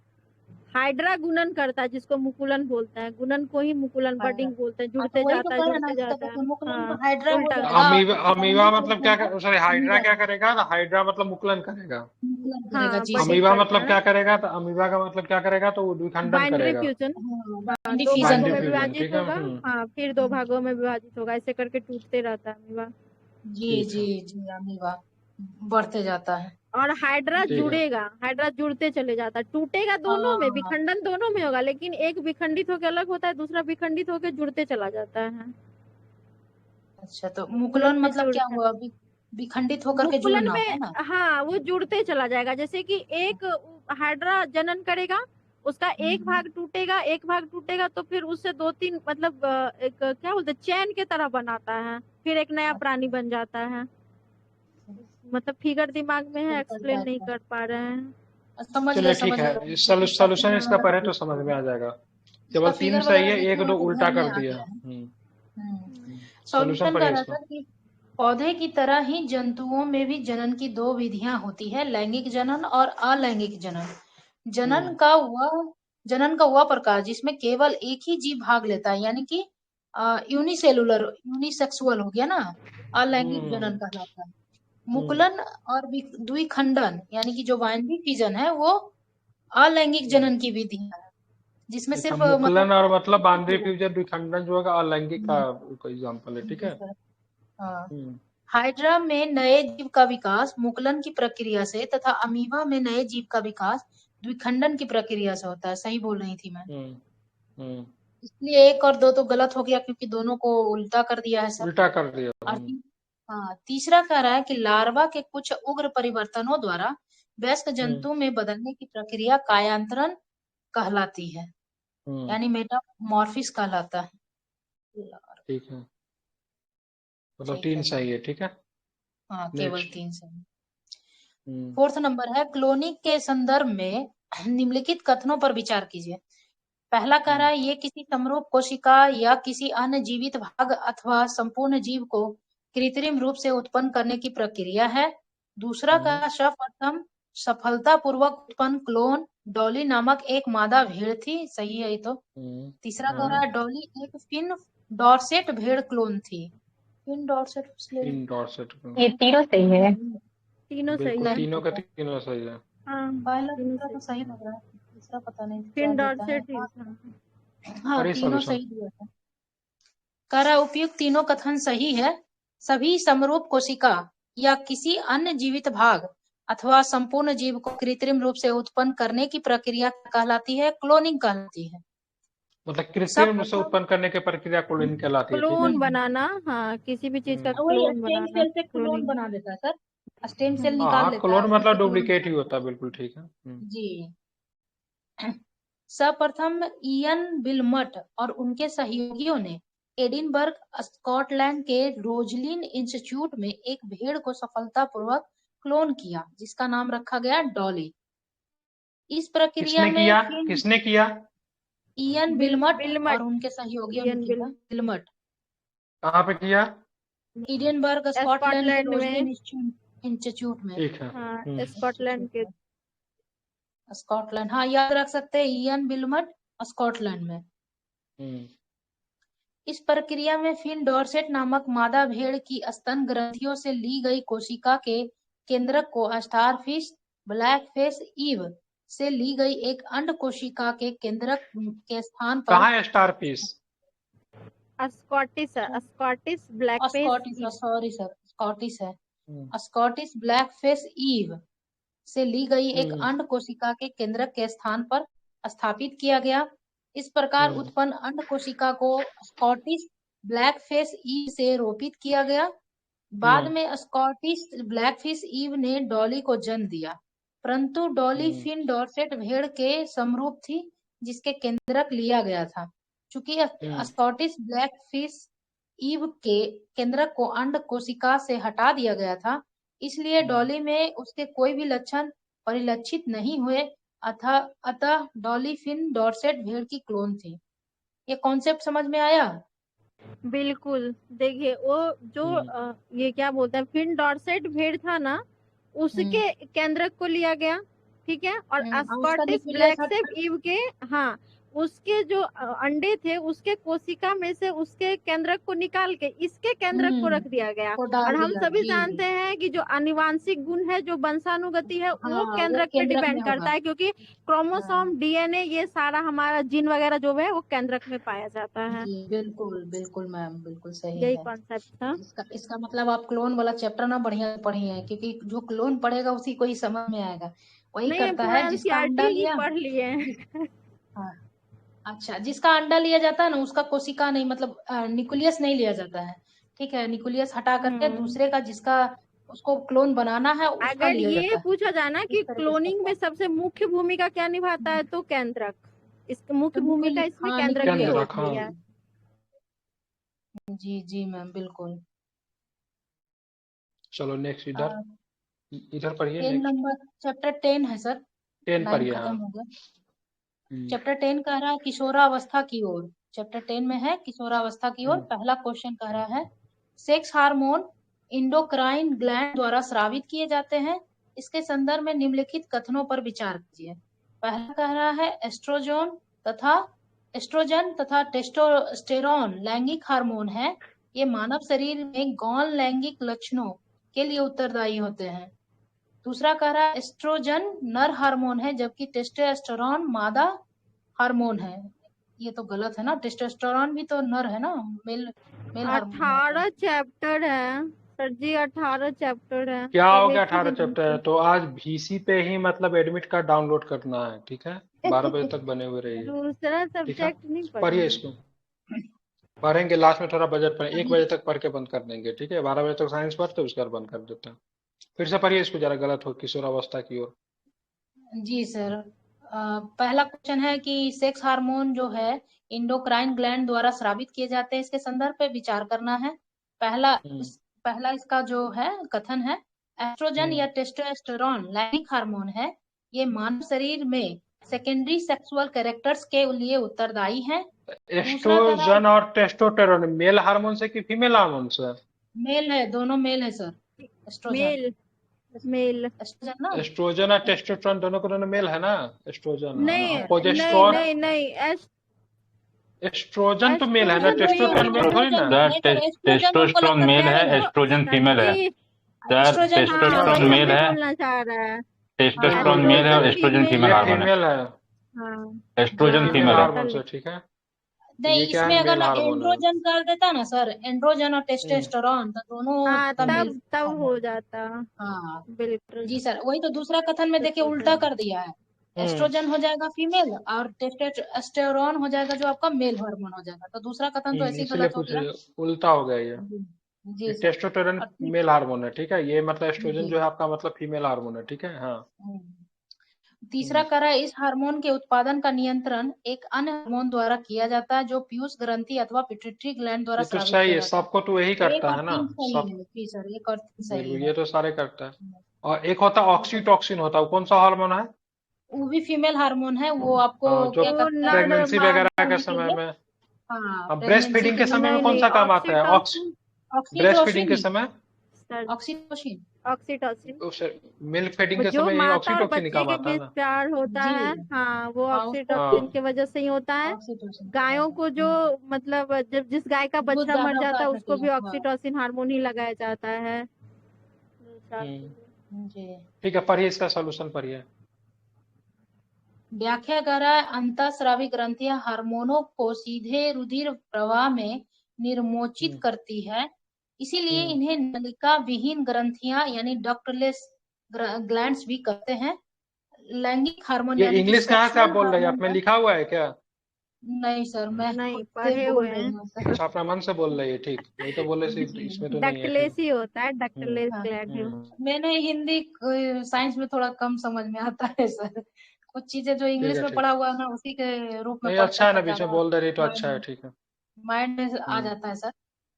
लैंगिक हम्म, हार्मोन का स्रावन भी अंतःस्रावी ग्रंथि द्वारा के किया द्वारा ही जाता होता है। है। जी सर। एस्ट्रोजन और टेस्टोस्टेरोन लैंगिक हार्मोन हैं जो मानव शरीर में गौण यानी कि सेकेंडरी सेक्सुअल कैरेक्टर को के लिए उत्तरदायी होते हैं। ये इसलिए पहला कथन सही हो गया। दूसरा तो हम लोग कर ही लिए थे कि एस्ट्रोजन मादा हार्मोन है, टेस्टोस्टेरोन मेल हार्मोन है, ठीक है, जिसका स्रवण लड़कियों की अंडाशय यानी एस्ट्रोजन का जो होता है ना वो लड़कियों के ओवरी तथा लड़कों के टेस्टोस्टेरोन लड़कों के टेस्टिस में द्वारा होता है। अतः दूसरा कथन गलत है। ये लैंगिक हार्मोन लड़कों में दाढ़ी, मूछ, बड़े स्वर यंत्र यानी लैरिंग्स, कंठमणि, एडमंस एपल इत्यादि के गौण लैंगिक लक्षणों को उत्पन्न करते हैं। कंठमणि के बड़े व छोटे होने के कारण ही क्रमशः लड़कों का स्वर गहरा तथा लड़कियों का स्वर उच्च तारत वाला यानी हाई पिच्ड होता हाई है। पिच का होता, बिल्कुल ठीक है। जी। लड़कियों में स्तन तथा दुग्ध ग्रंथियों का विकास जैसे गौण लैंगिक लक्षण एस्ट्रोजन के कारण उत्पन्न होते हैं।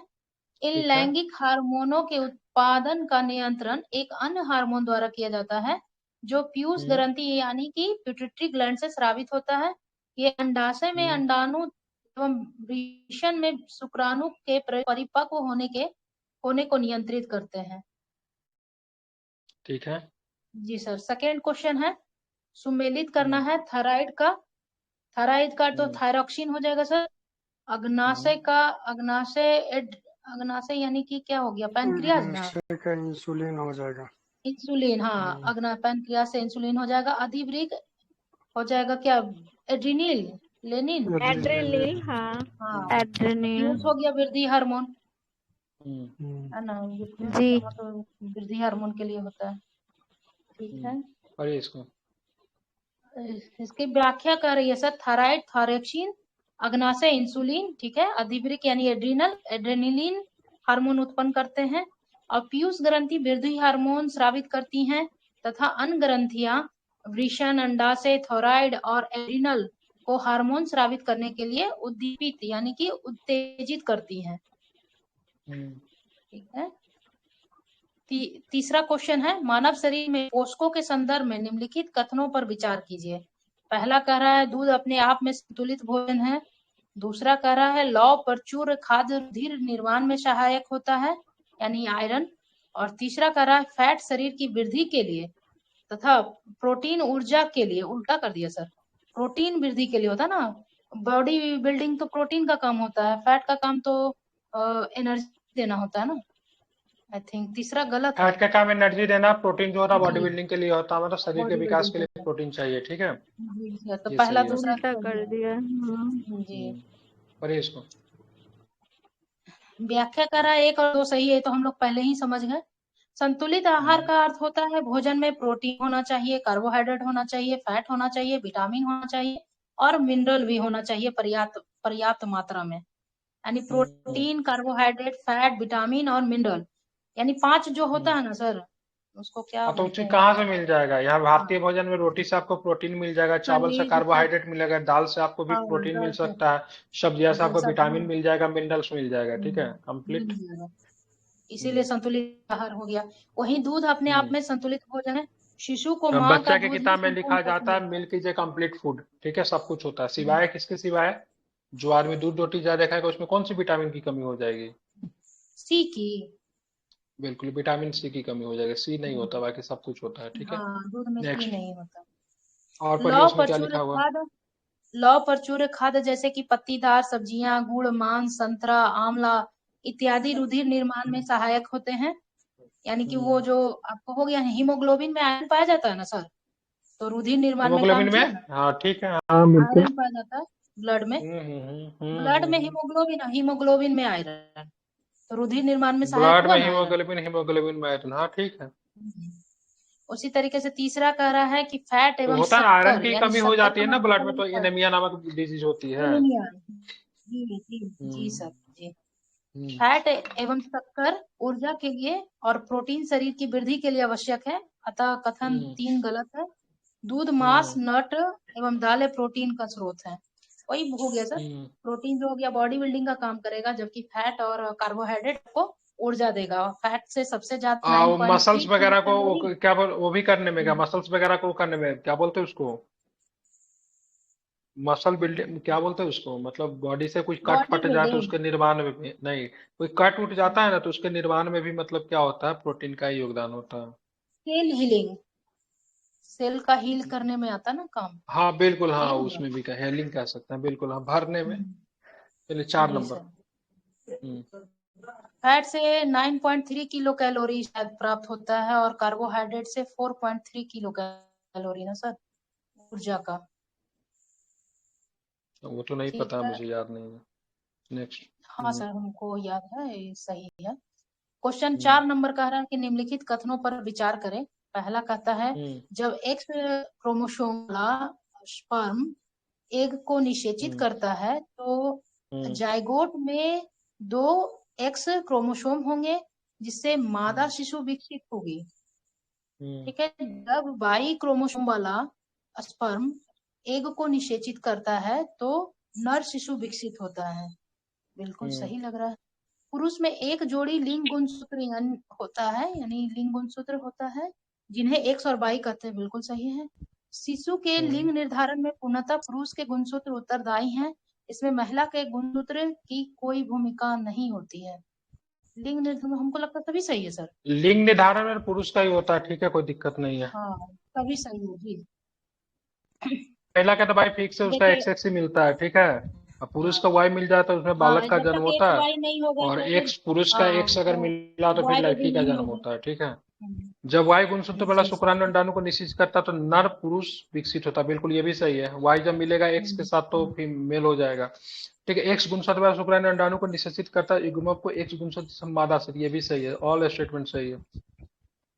सर इतना इसको लंबा कर दिया ना, अगर ऐसे समझिएगा ना कि एक्स एक्स मिलेगा तो लड़की होगी, एक्स वाई हाँ मिलेगा एक्स, तो देखिए लड़का होगा। फीमेल के पास एक्स एक्स होता है, ठीक है, मेल के हाँ, पास कर एक्स वाई मेल के होता पास है। एक्स अब वाई इसके होता है। साथ इसका संयोजन होगा तो लड़की, और वाई अगर मिल जाएगा एक्स के साथ में तो लड़का होगा, ठीक है।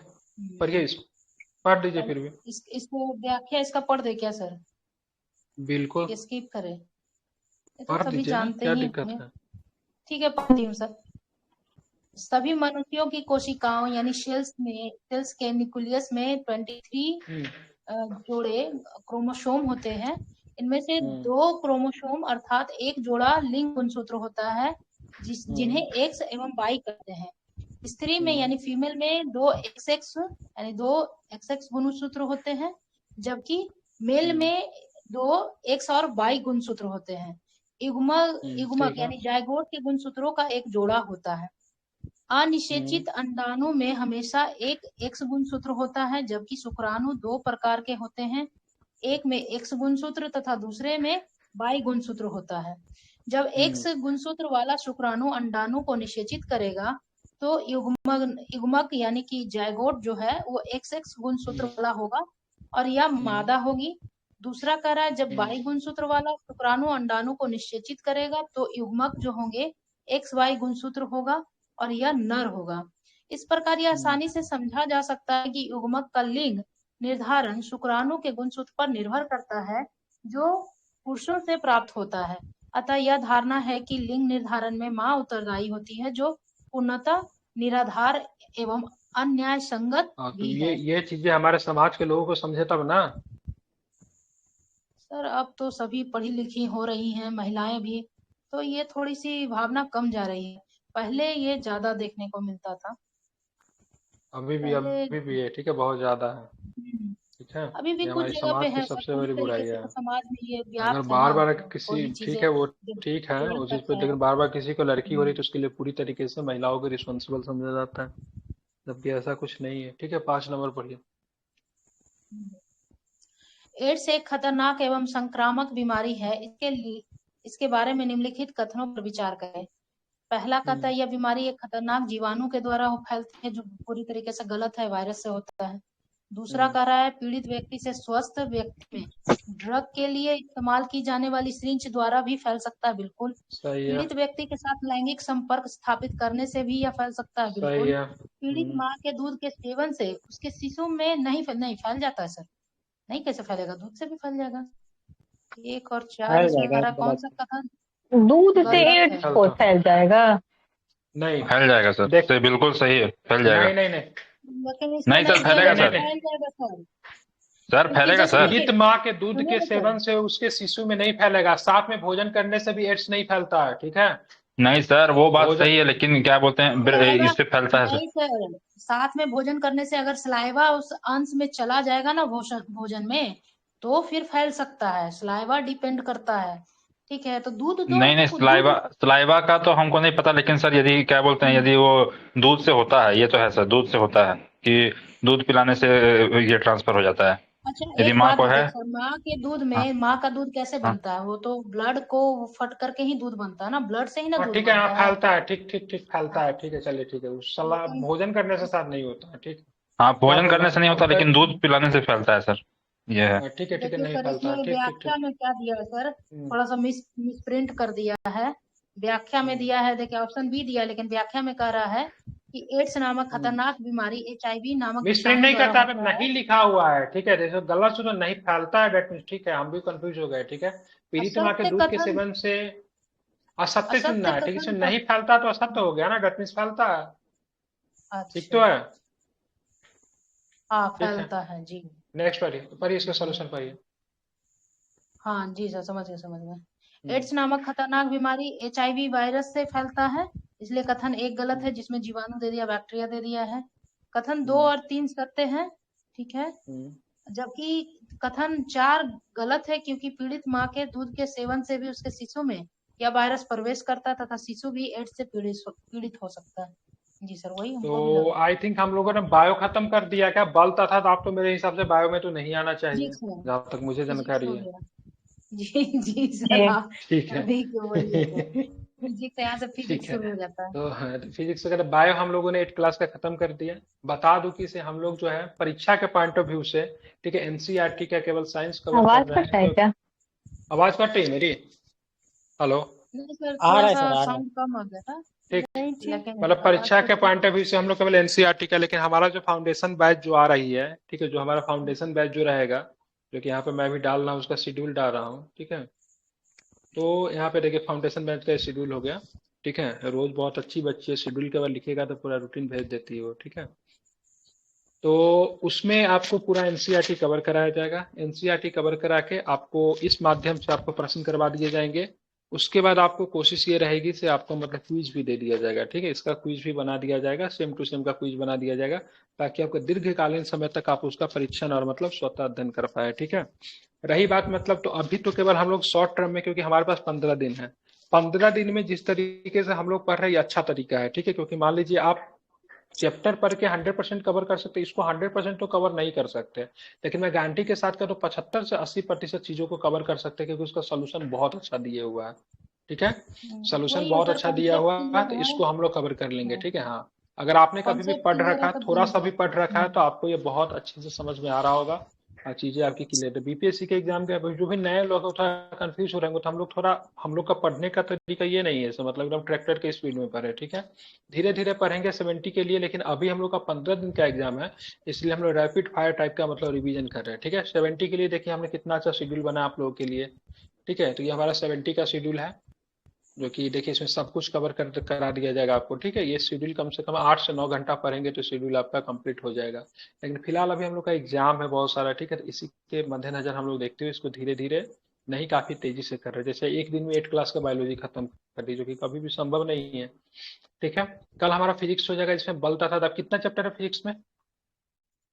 फिजिक्स में सर यहाँ पे सभी आ जाएगा, 11 से लेकर के 18 तक फिजिक्स ही है सर, क्योंकि 11 में देखिए बल और दाब है, फिर घर्षण है, ध्वनि है, विद्युत धारा के रासायनिक प्रभाव भी फिजिक्स में ही आते हैं, कुछ प्राकृतिक परिघटनाएं, फिर लाइट चैप्टर है, तारा और सौर परिवार भी उसी में आएगा सर, वायु तथा जल का प्रदूषण ये फिजिक्स में ही रख तारा सकते, और सौर परिवार तो अपने केमिस्ट्री। समाज से निकाल दिया गया, कभी वो कहीं पे भी आ जाता है, कहीं कहीं भी आ जाता है, ठीक है। हाँ उससे जैसे तो है ना इसमें सर, अभी जो हम लोगों ने कंटिन्यूएशन नहीं कहाँ दिया तक ना पढ़ा? अभी तक हम लोग 10 तक पढ़ लिए, जो कि बायोलॉजी था, ठीक है।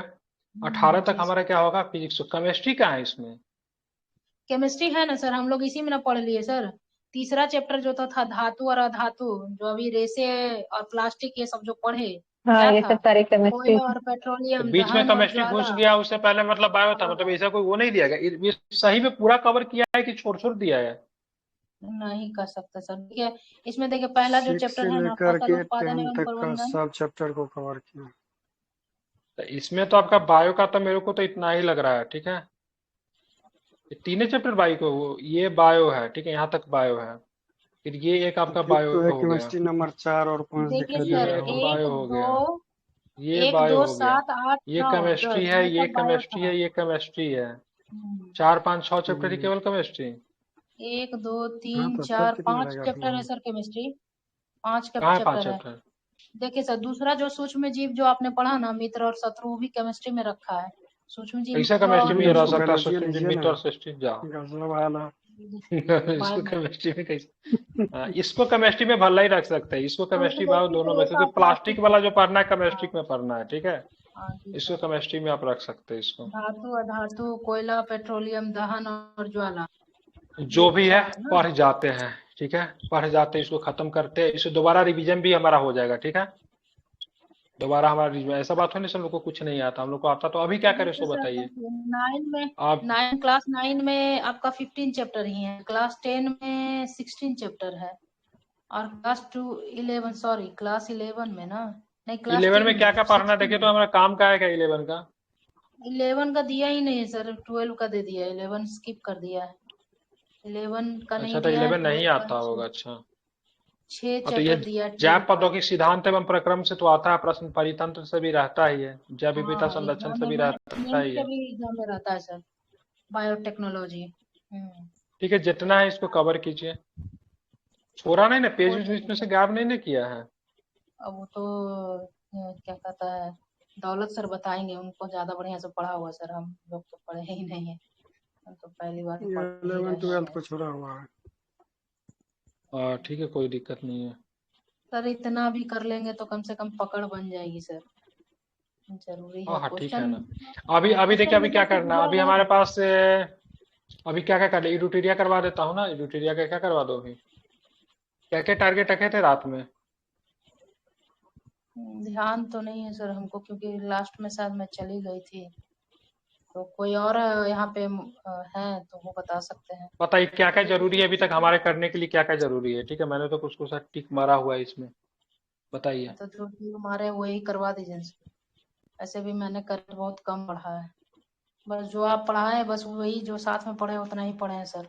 केंद्रीय बजट है एक हमारा इम्पोर्टेंट इसमें से। आर्थिक समीक्षा है 2023-22-23 का। हाँ बजट इकोनॉमिक सर्वे तो है ही वो, उसमें तो कोई ये दो मत शुरू से है ही नहीं खत्म सर। कर दे, इसको पढ़ते हुए चले जाए, हो जाएगा। 113 पेज से ज्यादा तो है नहीं, इधर पता भी नहीं है, सर, मेरे पास ये वाला तो नहीं है। 159 पेज है। चलिए शुरू से ही पढ़िए ना, इसको खत्म करते हैं। 5-5 10-10 पेज रोज करेंगे, और क्या 5-5 पेज रोज करेंगे तो खत्म हो जाएगा। 5-5 10-10 पेज करना पड़ेगा रोज। खींचना तो पड़ेगा।